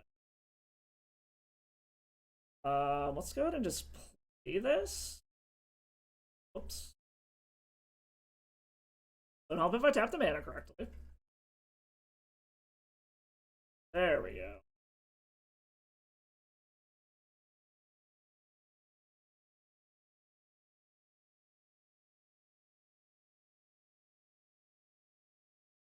So I can play Mystic Sanctuary. I don't get anything back now. Because Mystic Sanctuary allows me to ponder now. Which I feel like I almost need to do. Nah, we'll just put this in for now. We'll take a turn off. I'd rather say this Mystic Sanctuary to get something back I actually need.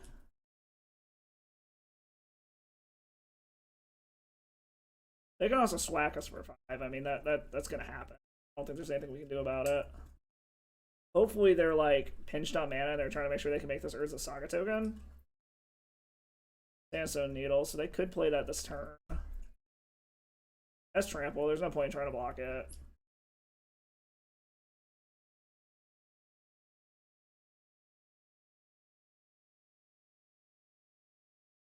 Question is are they going to Forge or are they gonna go... Okay, they're going Forge. They just want to kill me.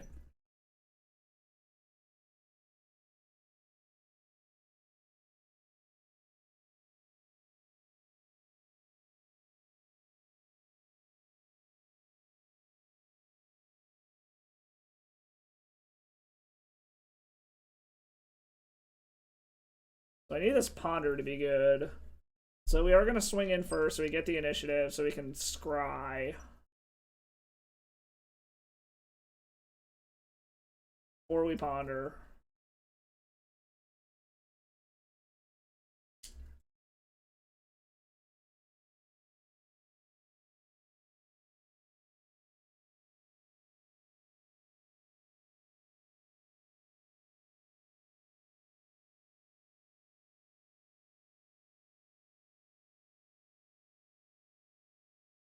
Our opponent doing over there? Seething Song. What are you doing over there, opponent?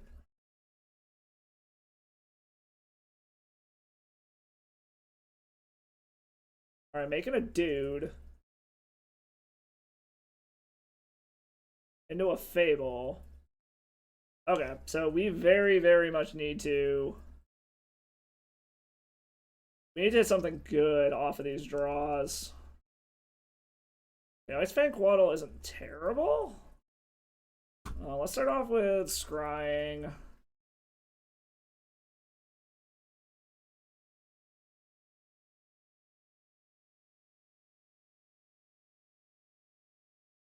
Alright, so we want to go the Lost Well.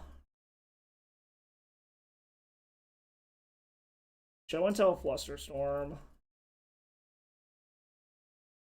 That on the bottom. Put that on top.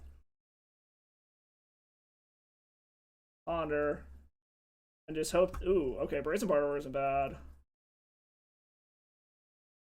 Unfortunately, because we kind of need a miracle off of this Ice-Fang Quaddle. I mean, actually, Brazen Borrower isn't terrible. Because we can bounce something relevant.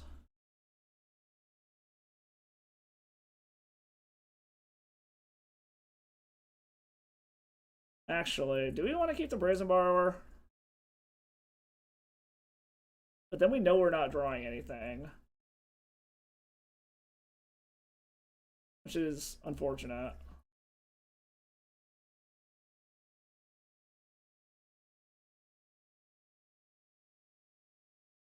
You know, I think we keep the Brazen Borrower.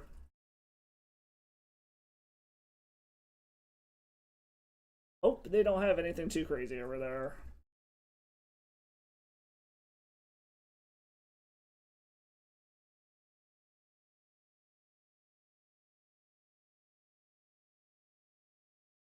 Alright, so he's got another Fable. Cast Ice Fang.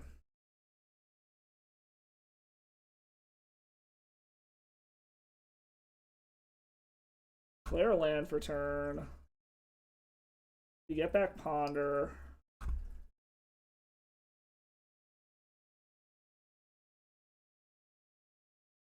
Then we can block some stuff. We might actually, depending on what happens here, we might actually be able to just bounce this Caves of Chaos Wanderer and well, no, I guess they're going to swing out regardless. They're going to get the initiative back. But we can at least bounce the Caves of Chaos Wanderer. And then we got to hope that we hit something good off of Ponder.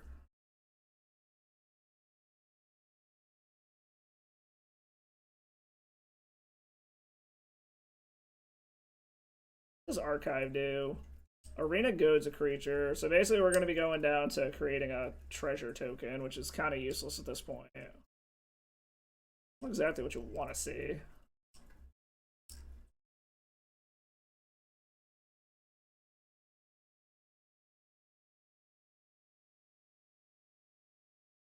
Alright, so he gets the Shadow Spear, which luckily he can't equip.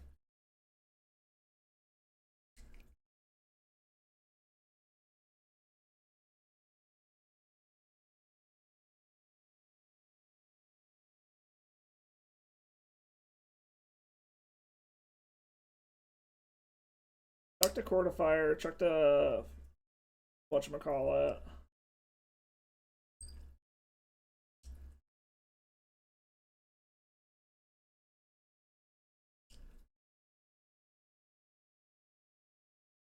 Opponent is really tanking whether or not they want to chuck anything or not.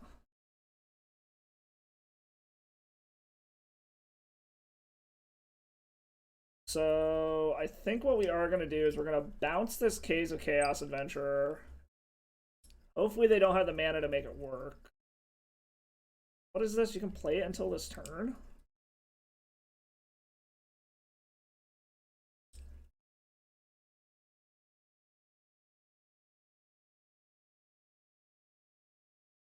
Alright, we're going to bounce the Cave of Chaos Adventurer.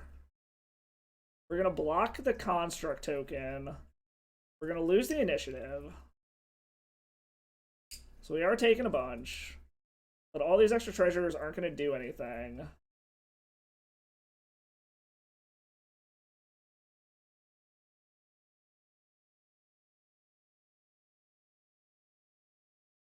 Assuming they're going to trap us, put us to 7.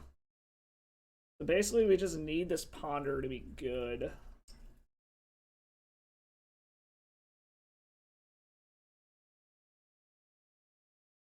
Alright, yeah. We just need this Ponder to be really fucking good.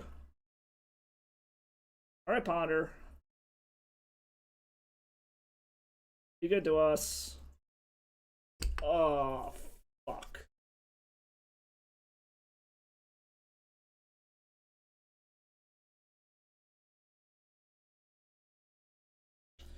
Alright.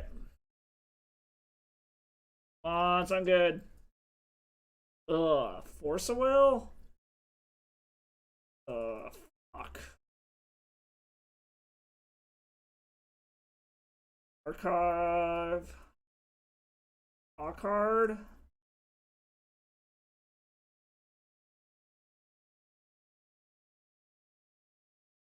Damn, I think we got one draw to try to find a way out of this. So, like, the next dungeon, we'd probably just get Stash, but there's no point. I need to hold this Ice Fang Quaddle back to kill this fucking Construct token. So, we have the Force of Will, so we can counter whatever the hell they try to do, and we just gotta pray to the top deck gods that we hit something good here off of our last top deck before we die. Because anything too crazy they do, we can just counter. We're gonna go to 3.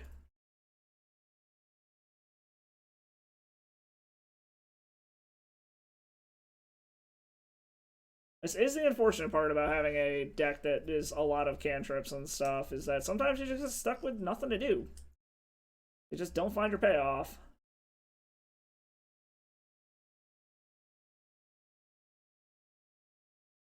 Ah, shit, I'm an idiot. I could have played Dryad. I keep forgetting Dryad Arbor's a fucking land.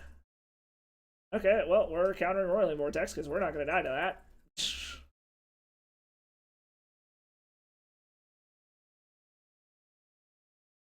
Forgot I could have played Dryad Arbor as another blocker, but I don't think it really does anything. Like, it doesn't change the math.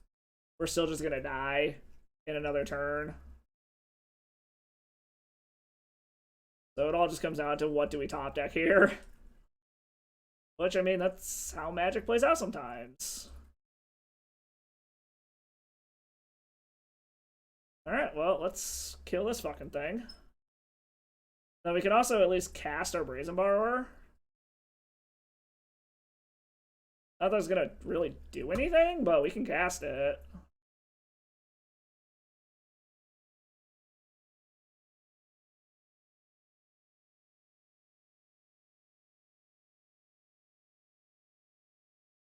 Alright, come on. Something good off the top. Come on, top deck guys. Good, some good. Oh, land. Alright, well, we're dead. Womp. Oh, Magic Gods. Okay, we were still a ways off from actually hitting anything relevant. That, oh well. It happens, unfortunately. That's alright, we'll get it from here. We'll get the 3-2. We'll just win out from here.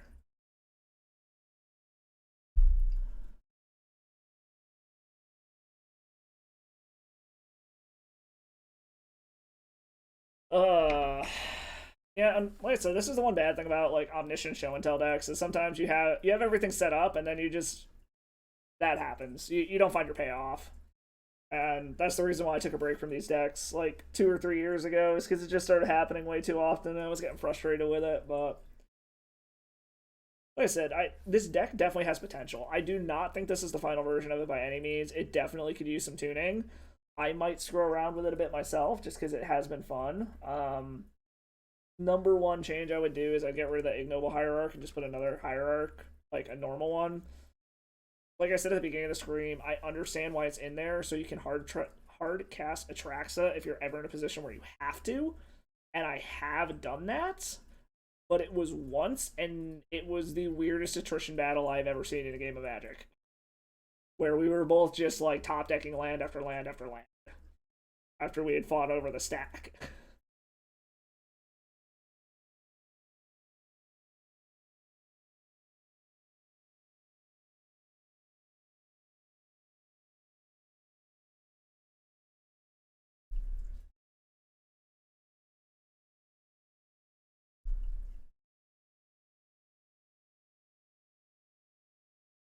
Alright, who are we up against now? We are up against Davey, last seen playing Is It Delver. Well, Snapdax, you might get to see your Delver matchup. I think we keep this.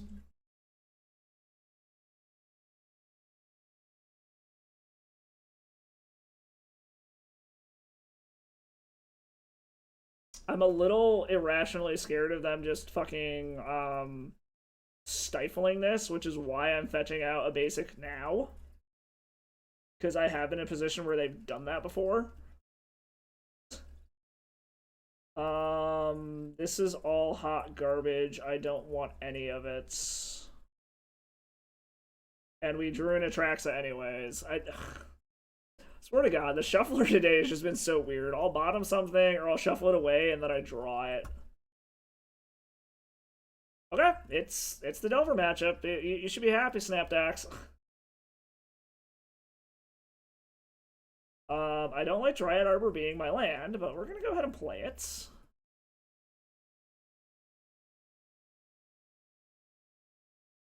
a very bad hand against Delver.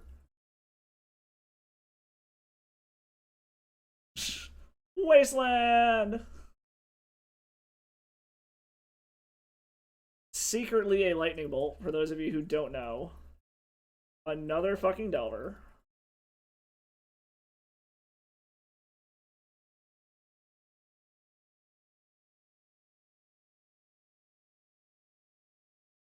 Sticker 1. We are gonna flash in this Ice Fang Coatl.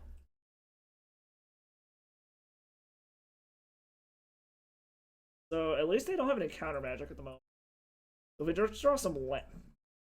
That is the exact opposite of a land. You have got to be fucking kidding me, right? Like, you've just got to be fucking kidding me. We cannot hit a land to save our fucking lives. Well, I'm not going to chalk this up to as showing a bad matchup against Delver, purely because we just haven't hit fucking lands. It hasn't even been a game of Magic.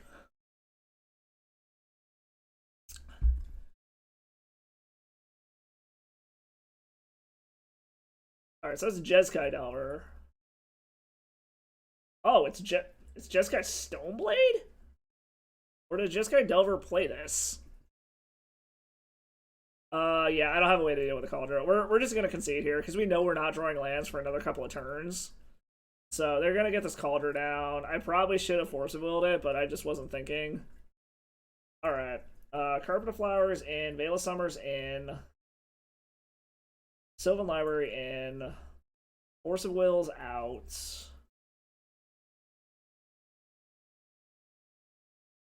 Enchanted Swarm in. Actually, Progenitus in. Get rid of our fast mana. Yeah, that was just a non-game. I'm not gonna chalk that up to like a bad matchup. That was just like we had no lands. But this also looks like it's more Stoneblade than Delver, maybe, but I don't know. Maybe it's some weird hybrid between the two of them. I also don't know what Jeskai Delver looks like to know if it normally plays Stoneforge Mystics or not. So actually, let's get rid of these. We'll nope. Do I have time to end? Okay, no. Alright, we'll be on the play. Alright, we actually have lands this time, so I don't like that we don't have counter magic, but hopefully they didn't sideboard properly because they don't know what we're doing either.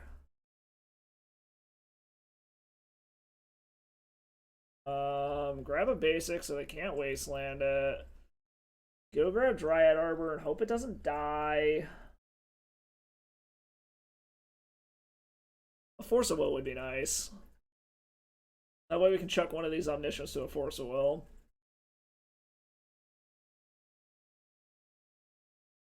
Source of Punisher. Okay. Kind of to be expected.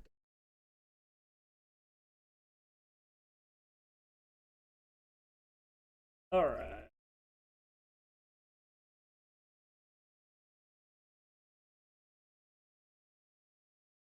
They just slam a Stoneforge Mystic here.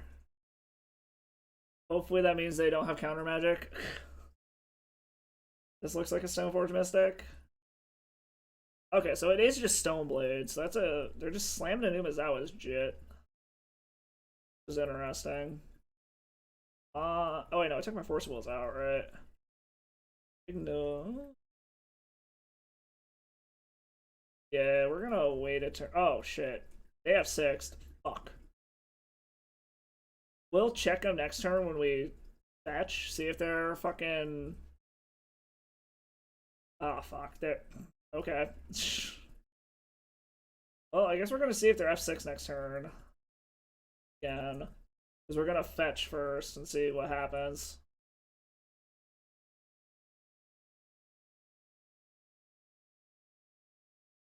Alright, they're F6.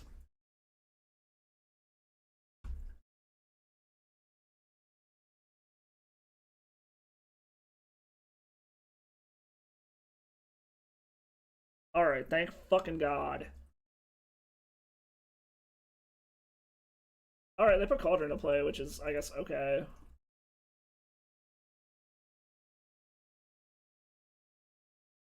Alright, what do we got here? Let's grab another Atraxa, a Carpet of Flowers, Rainstorm, Polluted Delta? Brainstorm. We can put back... We actually put back Show and Tell and Omniscience, I think. Play Carpet of Flowers. Ponder. So basically we just... we can do any order and shuffle. Basically what we're looking for is we need... Progenitus does it. Alright, they just scoop it up. Cool. We don't even have to think through it. So this is just Stoneblade then. This isn't actually Delver. Sorry, Snapbacks. Unfortunately, now they know what we're doing. Let's bring in Brazen Borrower. And Xantid Swarm. Cut out the Green Sun Zeniths and go from there.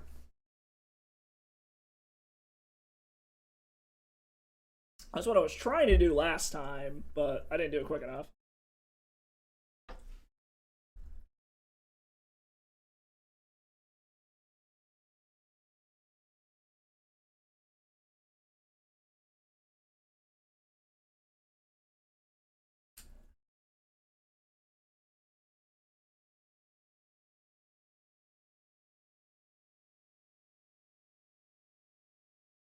While we're waiting here, everyone, thanks for stopping by. Hopefully you're having a good time. If you are, do me a favor, hit that follow button. Know when I'm going live. I normally do Mondays and Tuesdays in the afternoon, around 4:30 Central. But I also hop on random days like today, whenever I just happen to have time. All my old streams are over on the YouTube if you want to go check that out. And then all the other socials, just dumb shit that I do in my life.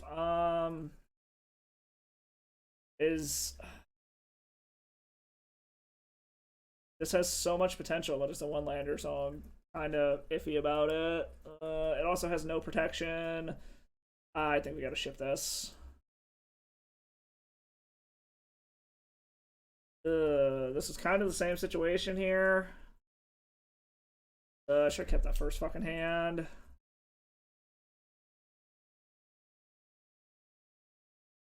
I think we're gonna keep this and hope that we find a payoff. A little awkward. And then, yeah, also, I will be doing a giveaway. We hit our 10 sub goal. I got some full art tutors from Dominaria Remastered I'm going to be giving away. I got a Worldly tutor and an Enlightened tutor, so we'll give those away once we hit that 10 sub goal. If you really like what you see and you want to get in on that, go ahead and throw your name in the hat there. Please don't counter this opponent. Okay. Okay.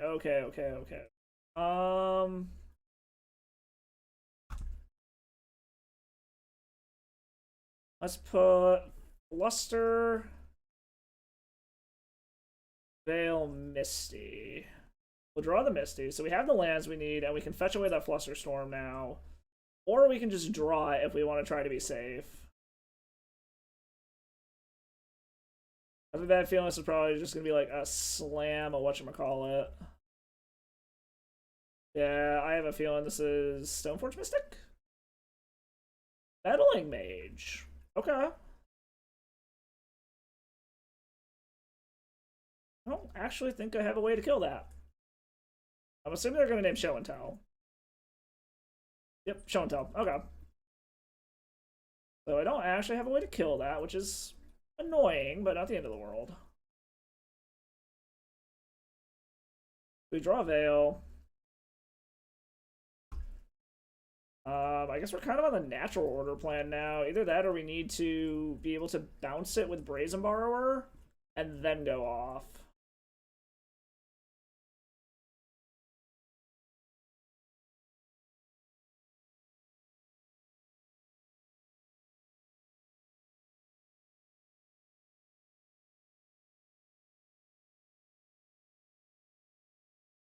I think we are going to fetch away that Flusterstorm, though, because we need action. We either need cantrips or we need to find, whatchamacallit.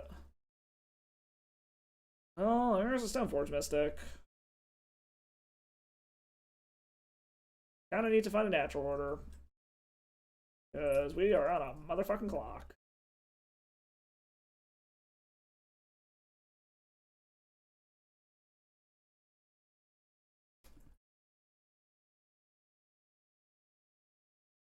Well, magic gods, please smile upon us.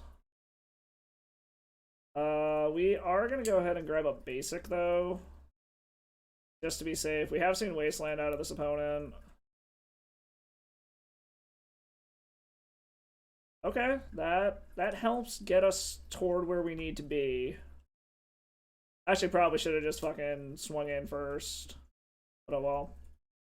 Okay, so basically we're hoping they can't kill Noble Hierarch and that we top deck whatchamacallit. We might just Veil of Summer if they cast anything blue just to see another card. Because we're kind of on the we need natural order plan here. We didn't take them out. Prismatic Ending on the Xantid Swarm. That's annoying. Oh, okay, they're not just slamming Cauldron yet. Okay. That's good for us.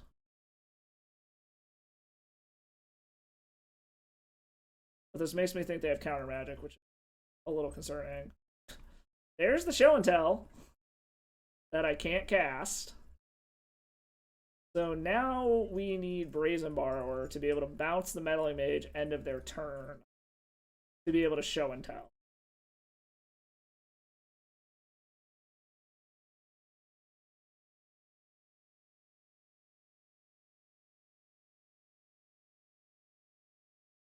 Okay.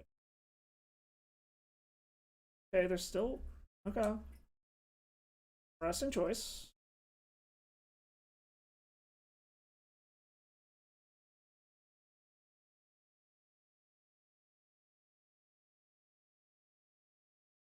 This has to mean they have counter magic, right? Like... I can take a Schwack for one more turn and hope I hit a land, or I risk my Ignoble Hierarch dying. Because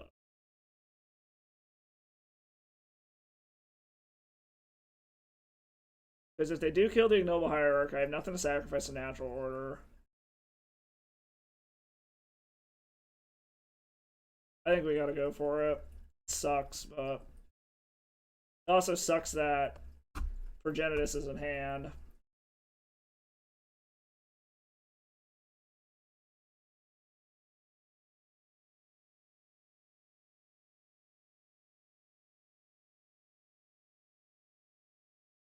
Alright. Yeah, they got it. We're dead here. Because they're going to be able to put this into play next turn, and we're not going to be able to do anything. So we're just going to scoop it up. That was kind of rough. That game one really, really cost us.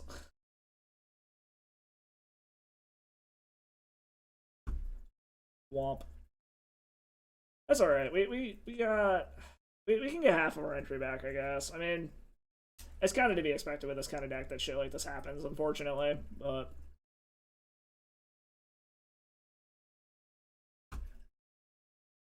see if we can go out on a winning note here. Bookend our league. Like I said, I definitely think this deck has potential. It definitely needs some tuning. And it definitely falls trap to what I have experienced in the past when it comes to show and tell decks, specifically shit like that, where we can have the combo set up, get an Omniscience down, and then just never find a way out. So, it is good to show that, like, as busted as Atraxa is, it's not completely unbeatable. So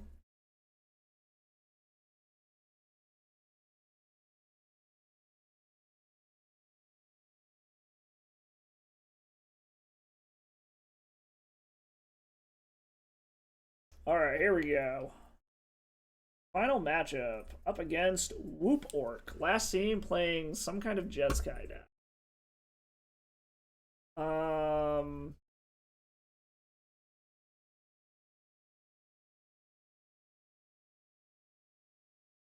Okay, so it's Jeskai only because it's got red sideboard cards. It just looks like blue-white control with Shortkai. This actually looks very similar to a deck that my buddy Pat was playing in the last event I played with him in. We'll keep this. This isn't terrible.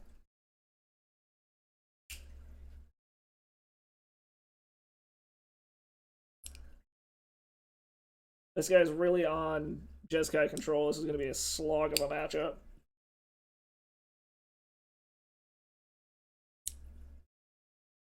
And it does indeed look like that's what it's going to be.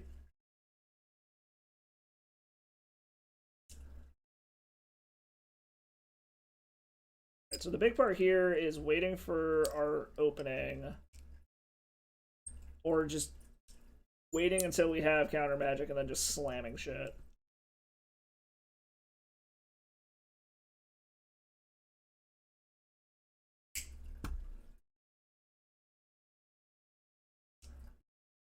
So since we have another fetch, I am going to go ahead and just flash in this Ice Fang Coatl at the end of their turn. Since we still have a way to shuffle shit away. Also, if an Ice Fang Coatl eats a, swear to God, if you stifle. Okay. Opponent is not stifling. I am still irrationally afraid of Wastelands in general, so I'm going to go grab our basics.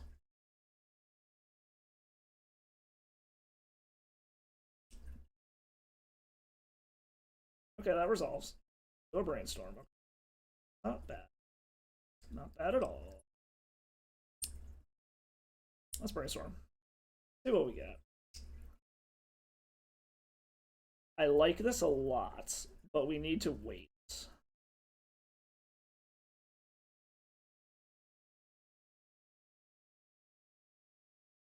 Let's put back... Put back Misty and...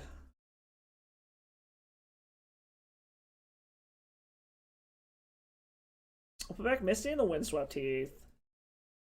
We'll actually play this. And we're gonna go ahead and grab Noble Hierarch.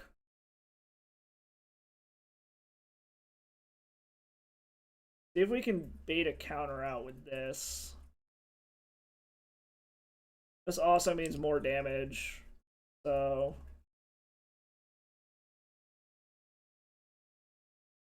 So we do have Show and Tell with Force of Will back up next turn, which is kind of what we're hoping to slam. Question is how many counter spells does this opponent have?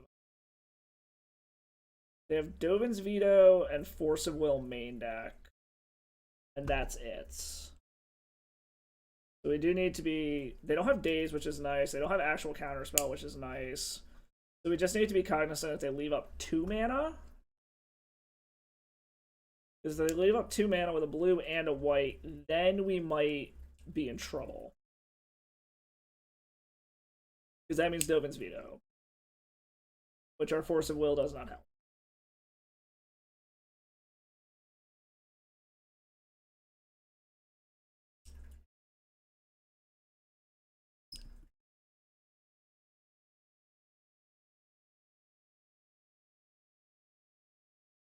Ooh.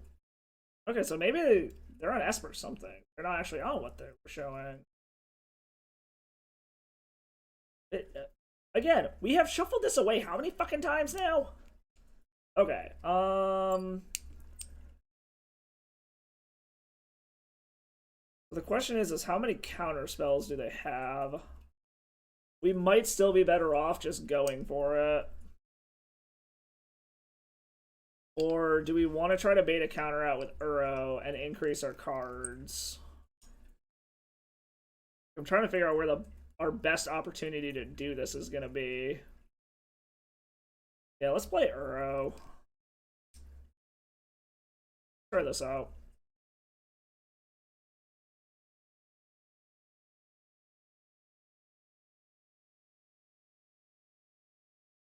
Put Misty out.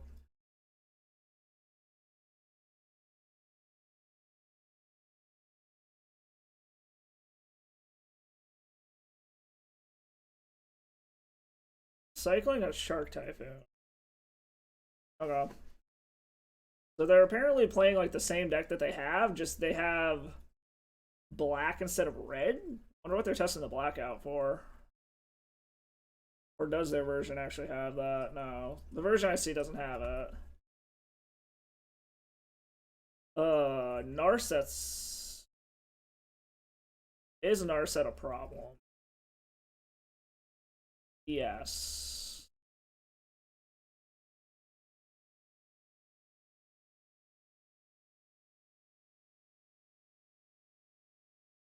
Let's put these back.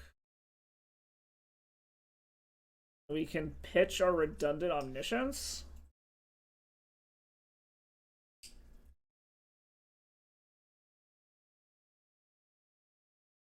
Okay.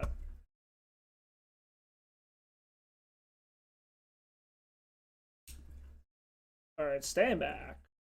So the question is did they have counter magic and they decided it just wasn't worth it? Or did they not have counter magic?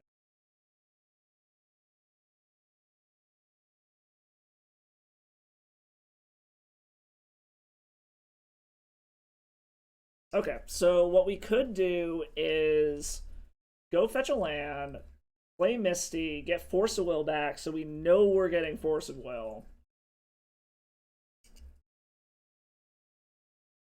I think we'll do this. We know there's a Ponder on top. Ice Fang and Ponder.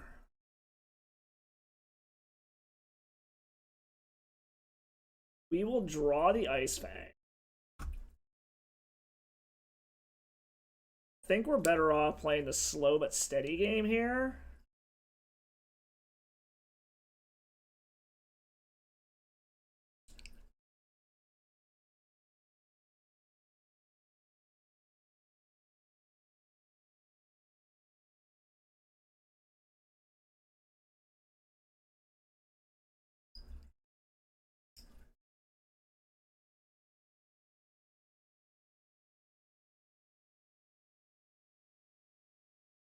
Feels a little awkward doing this, but I kind of want to grab that Ponder now.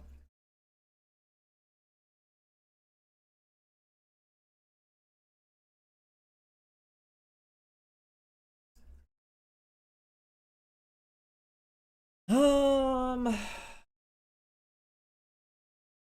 we'll grab the Ponder.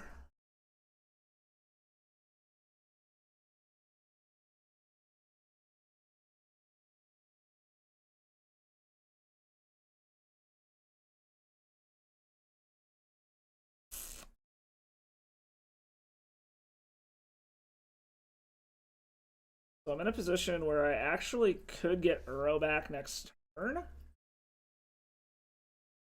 So I think we're going to wait and just pass the turn. We'll see if we can get Uro back and just keep playing this kind of more like slow, grindy game plan here. Unfortunately, we have no counter magic at the moment, which is a little annoying, but...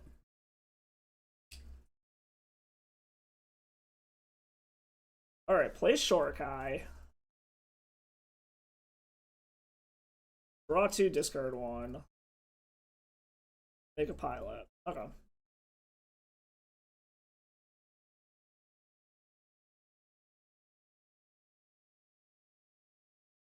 Endurance isn't bad because it fucks up this shit. Let's see if we can get Uro back first. Let's do land, brainstorm, preordain. Okay, it does resolve.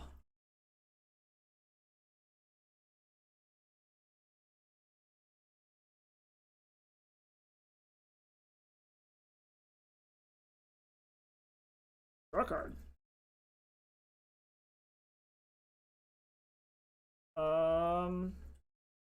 No, yeah, let's put Misty.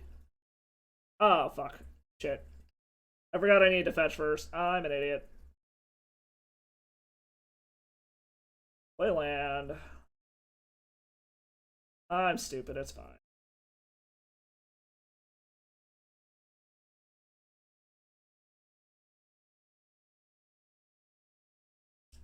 Cluster, ignoble. So I don't particularly like any of this. I mean, I don't hate Flusterstorm, but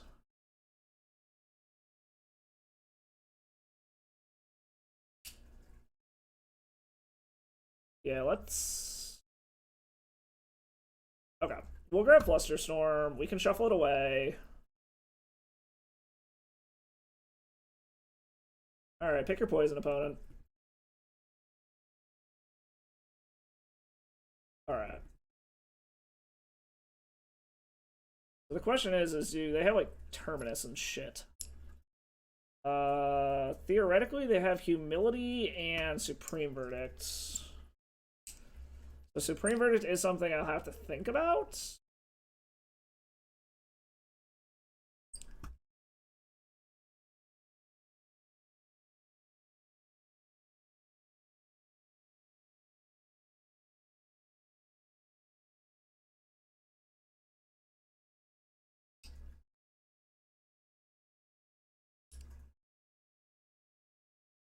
Prismatic ending on Earth.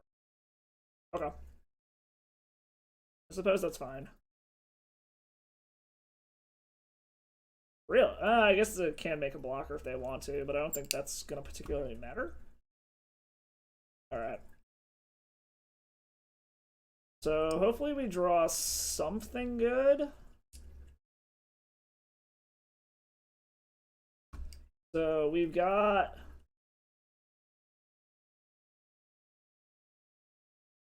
Okay, Natural Order isn't bad. Alright, let's get in an attack. I mean, we're going to see what happens here. Because I've actually got enough mana to do both.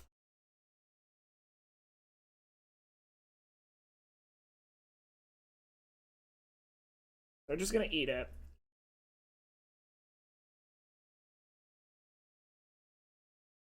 I mean, I guess we're fucking going for it.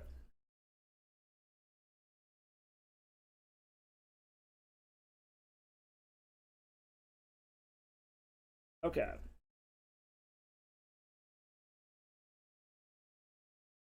Wait, hold on.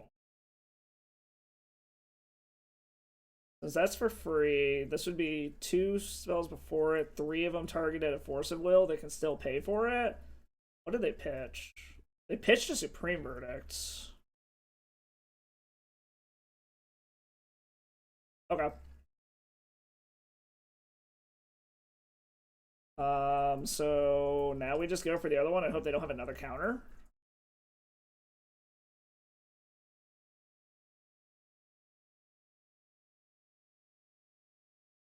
All right. Get Atraxa.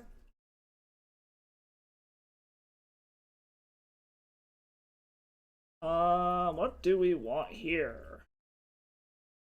Force of Will, Show and Tell, Emrakul, land. I like that. Play a land and pass the turn. All right.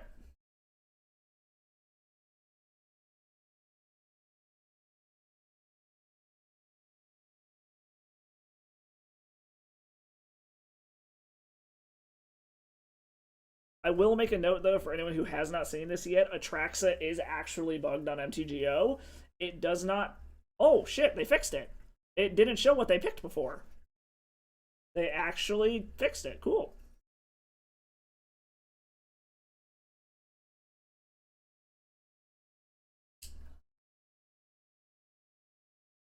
Okay, where's the Atraxa? That's fine.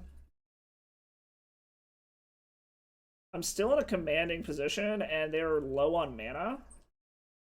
and resources, so I think I'm in a good spot. Yeah, they're desperation digging for something here.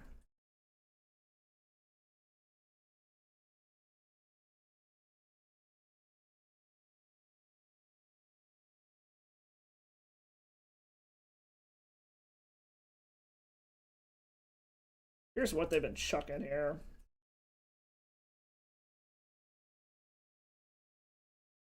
Alright, they got 4 cards.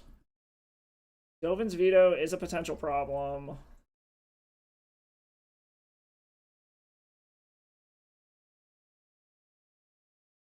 We'll see if they got it.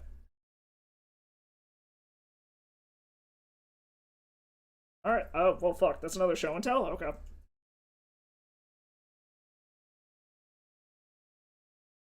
How many resources you got, opponent?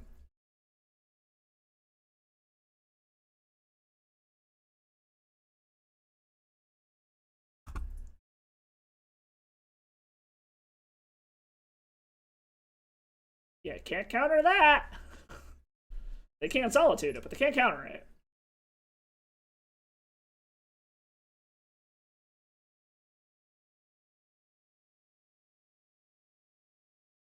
Can't be countered. Destroy target non-land permanent. So that's why they're doing black. Okay. I mean, whatever. Sure, fuck it. That's actually kind of okay.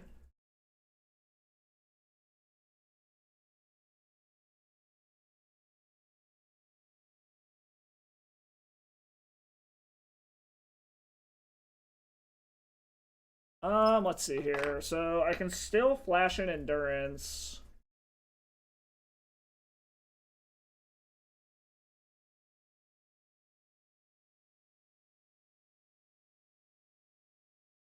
Alright, just go take it.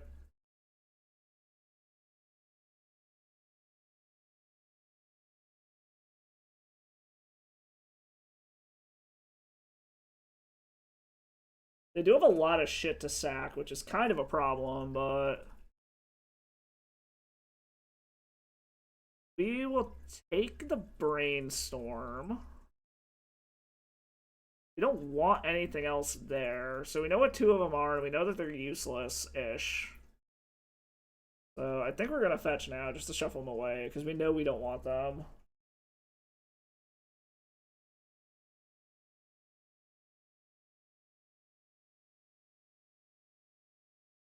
Missions, Dryad, Arbor, Ice Fang, Cool Waddle.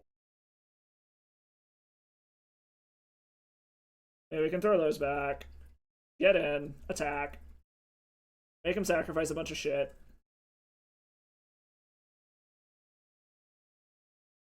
And we have multiple layers of counter magic. We're slowly chipping away at his resources here. He does have a lot, though, which is a problem. I was gonna say, you kind of have to... Yeah, you block the other one or you die.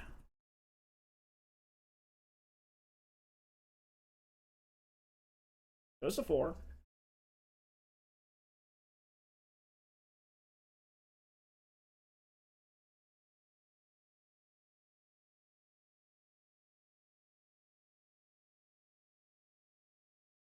So the funny part is even if they found a way to be able to wipe the board here, I have enough extra shit that I can just flash in and kill them. So even if they find the board wipe... Ooh, the Wandering Emperor. That's gonna be a big fat fucking no, though. We're gonna check the show and tell. We're not letting that resolve. Alright, there we go. So they are on Esper Control. Carpet of Flowers coming in, Progenitus coming in, Xantid Swarm coming in, Veil of Summers coming in. They got the Force of Wills, bring in Spell Pierce. Let's drop the fast mana. I haven't seen anything involving their graveyards. We're probably safe to get rid of Endurance. And then let's drop... Let's get rid of the ignoble hierarch. Try something like that. See how this goes.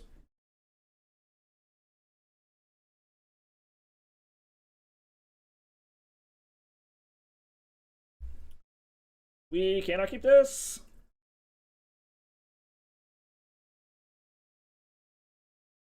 We can't keep this either.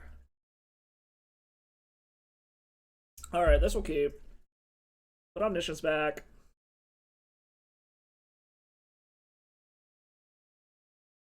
I think we gotta put Progenitus back, as much as I don't want to.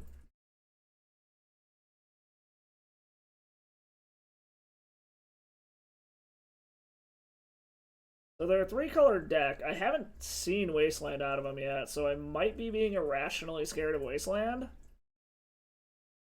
I should have played the Polluted Delta. I'm an idiot. But we're gonna grab a Trop, I guess.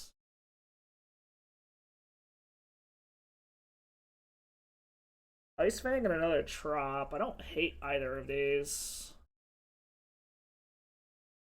Yeah, I think we're gonna take them both.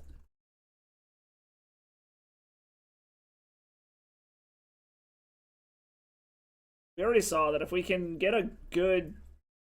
If we can get some good... oh, shit, they kept a one-lander? I'm assuming that means a lot of removal and a lot of counter magic. Which means I'll gladly run an Ice Fang Coatl into it. Either that, or like maybe they kept a Meddling Mage or something. Ooh, getting punished. And what the fuck did they keep if they don't have counter magic?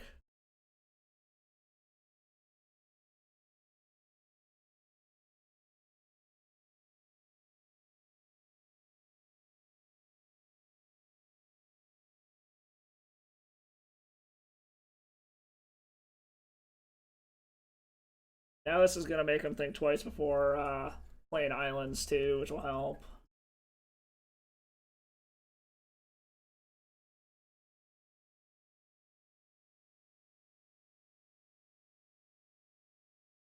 Alright. They finally find their second land. Yes, they did. Okay. Ponder. Okay. They finally got themselves out of their mana screw.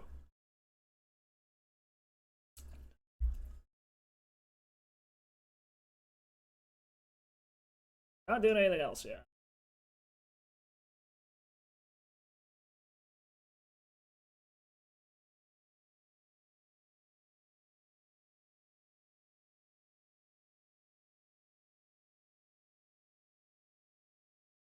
Okay, so we're gonna attack first. I think we actually are gonna wait a turn, to be honest. Because we need another land before we do anything. So I think we're gonna just let this go for now, and then we're gonna flash in Ice Fang Coatl.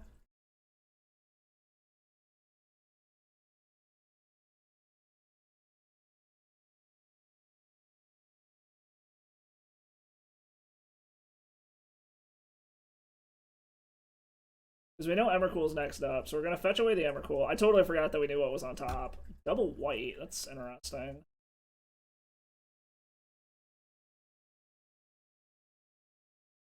Oh, we're not seeing a Wasteland, so I think we're safe to keep getting duels.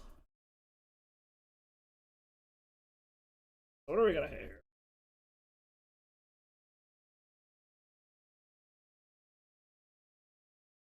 Omniscience.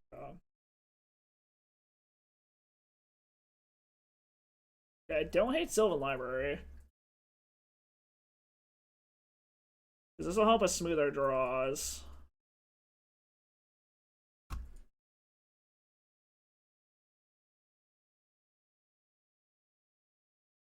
Like, I don't like waiting as long as we are, because there's a possibility that they could get a board wipe, and then we have nothing to sacrifice to Natural Order, but I'm trying to wait until we have enough to be able to Natural Order and Veil of Summer. It looks like our opponent is getting mana screwed to the extreme.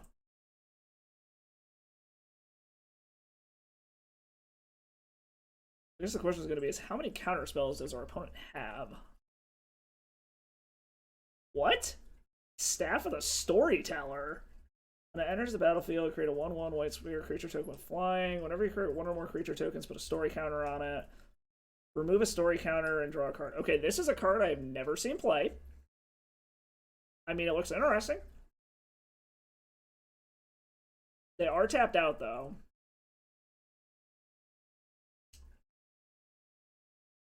So we will see what we draw here.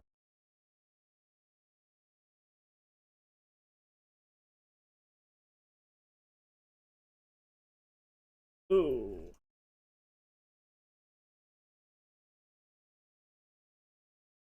Ooh, ooh, ooh, ooh, ooh, ooh.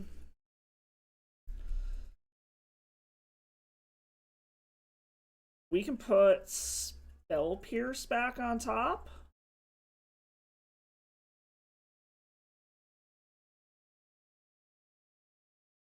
Do we need the redundant? No, I don't think we need the redundant one.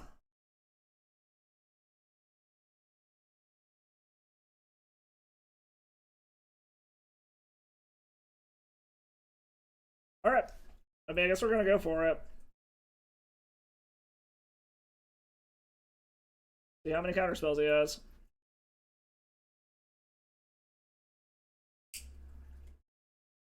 Okay. How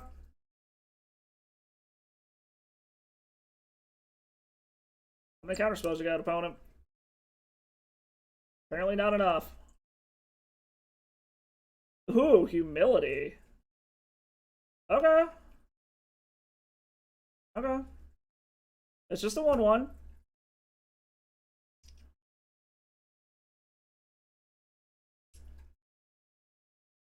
Okay. Okay. Humility got us good.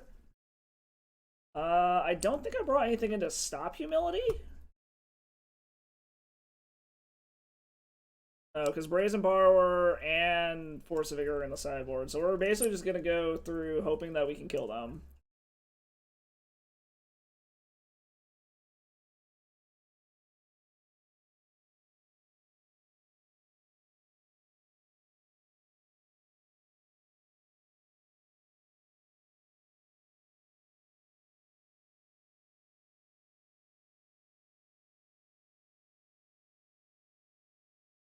I will pay the 4.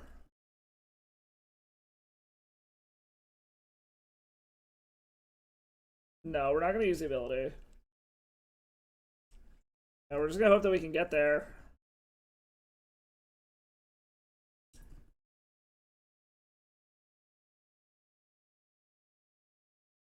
Okay, they're going to make a dude. I guess that's fine-ish. They'll kill one of our people.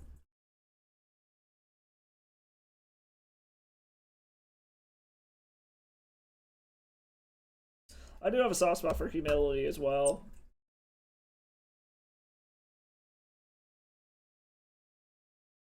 This was in my old Dead Guy L deck, and it was hilarious. I'd always joke around saying my 1/1s were better than my opponent's 1/1s. Opponents starting to get their value going now. We are a ways off from really being able to do anything.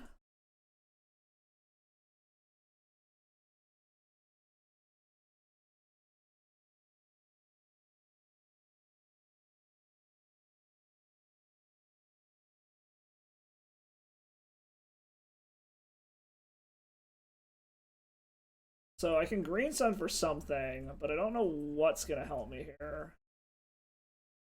I mean, it just gets a creature on the battlefield, which I guess is good enough.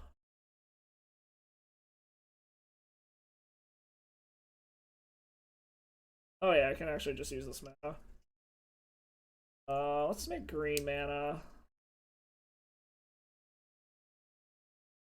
Let's cast this.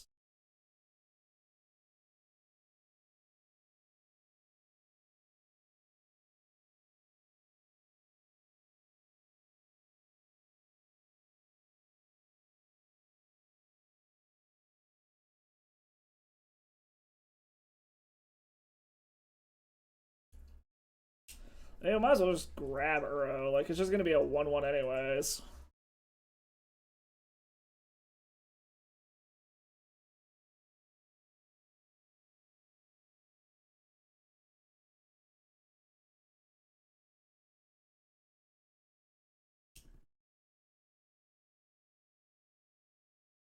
Fortunately, we do have a very, very fucking slow clock.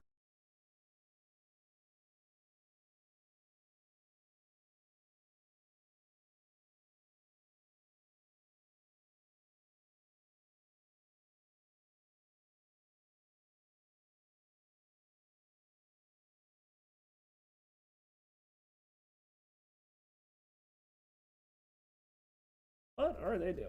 Another staff of the storyteller. Okay.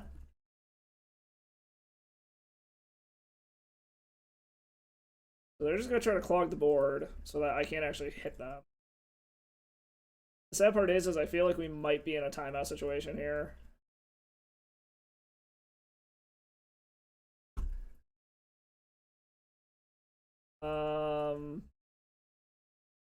Put back.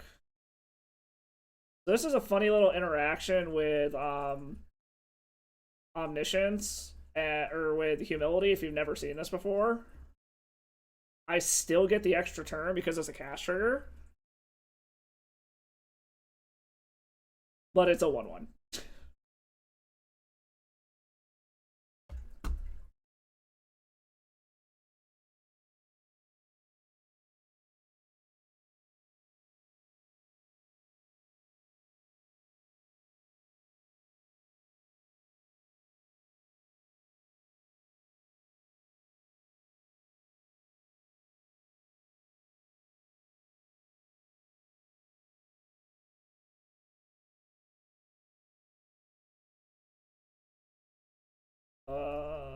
Back. Back. Yes. Make green. 2 green. 3 green. Nope. Shit. Fuck. I'm an idiot.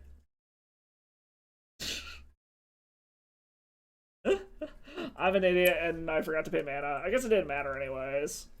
So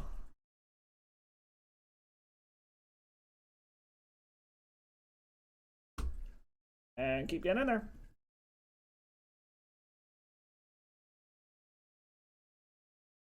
So, like I said, I think I take the ignoble hierarch out, turn it into a normal noble. Honestly, I'd probably take the Green Sun Zenith package out. Like, I don't think you need Green Sun Zenith.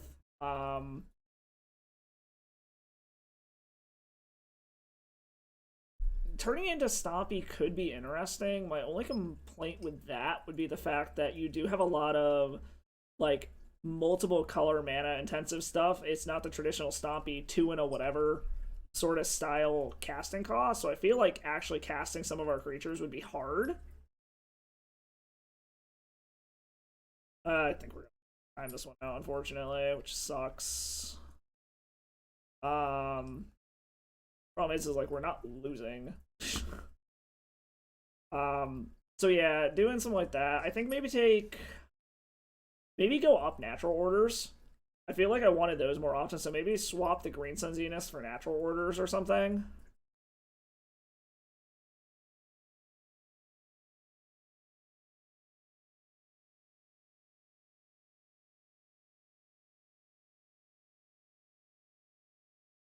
Come on, opponent.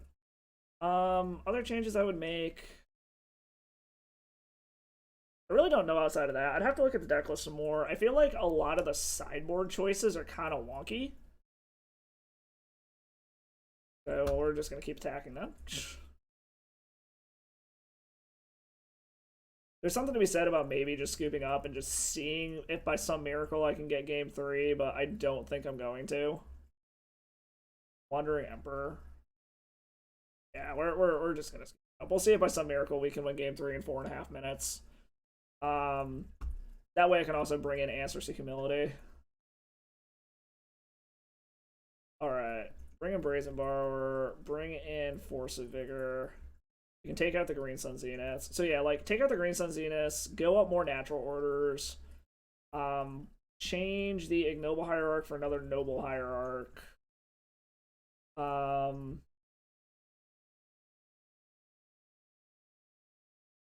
Bring this in. Put Xantid Swarm back, and we'll 61 card special this bitch. Other than that, I don't know. The rest of it seems kind of tight. But yeah, that's where I would start at least and see how it goes.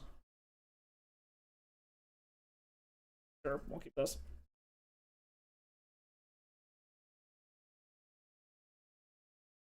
Feels awkward. Whoops. I'm trying to play too fast now. Shit.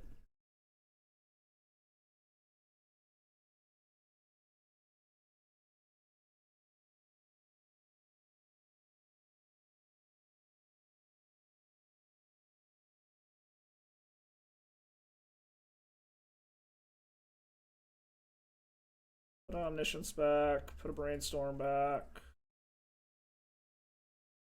Play Trop.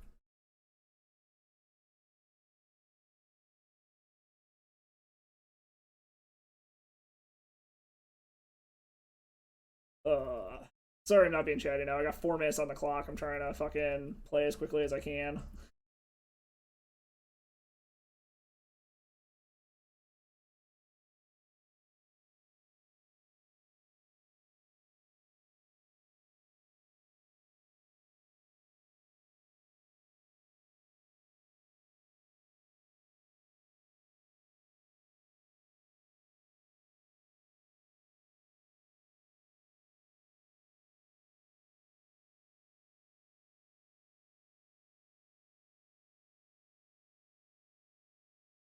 Oh, Nars, that's annoying.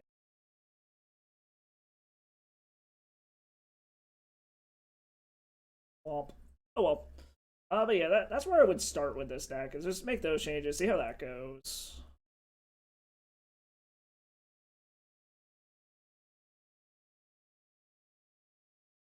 I feel like we had a shot to... Oh yeah, it is draw, not... let's fetch away. Grab a land.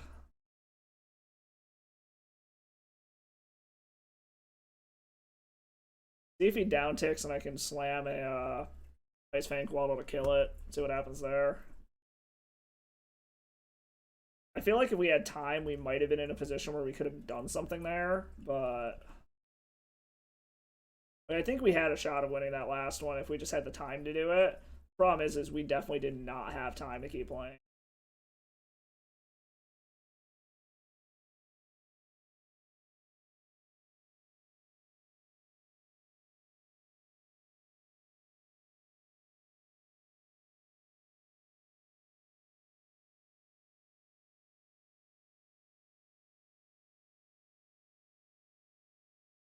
Let me guess, they're gonna cycle a shark in the way?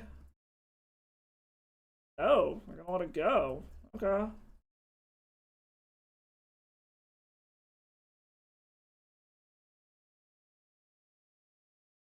Hull Breacher. That's an issue.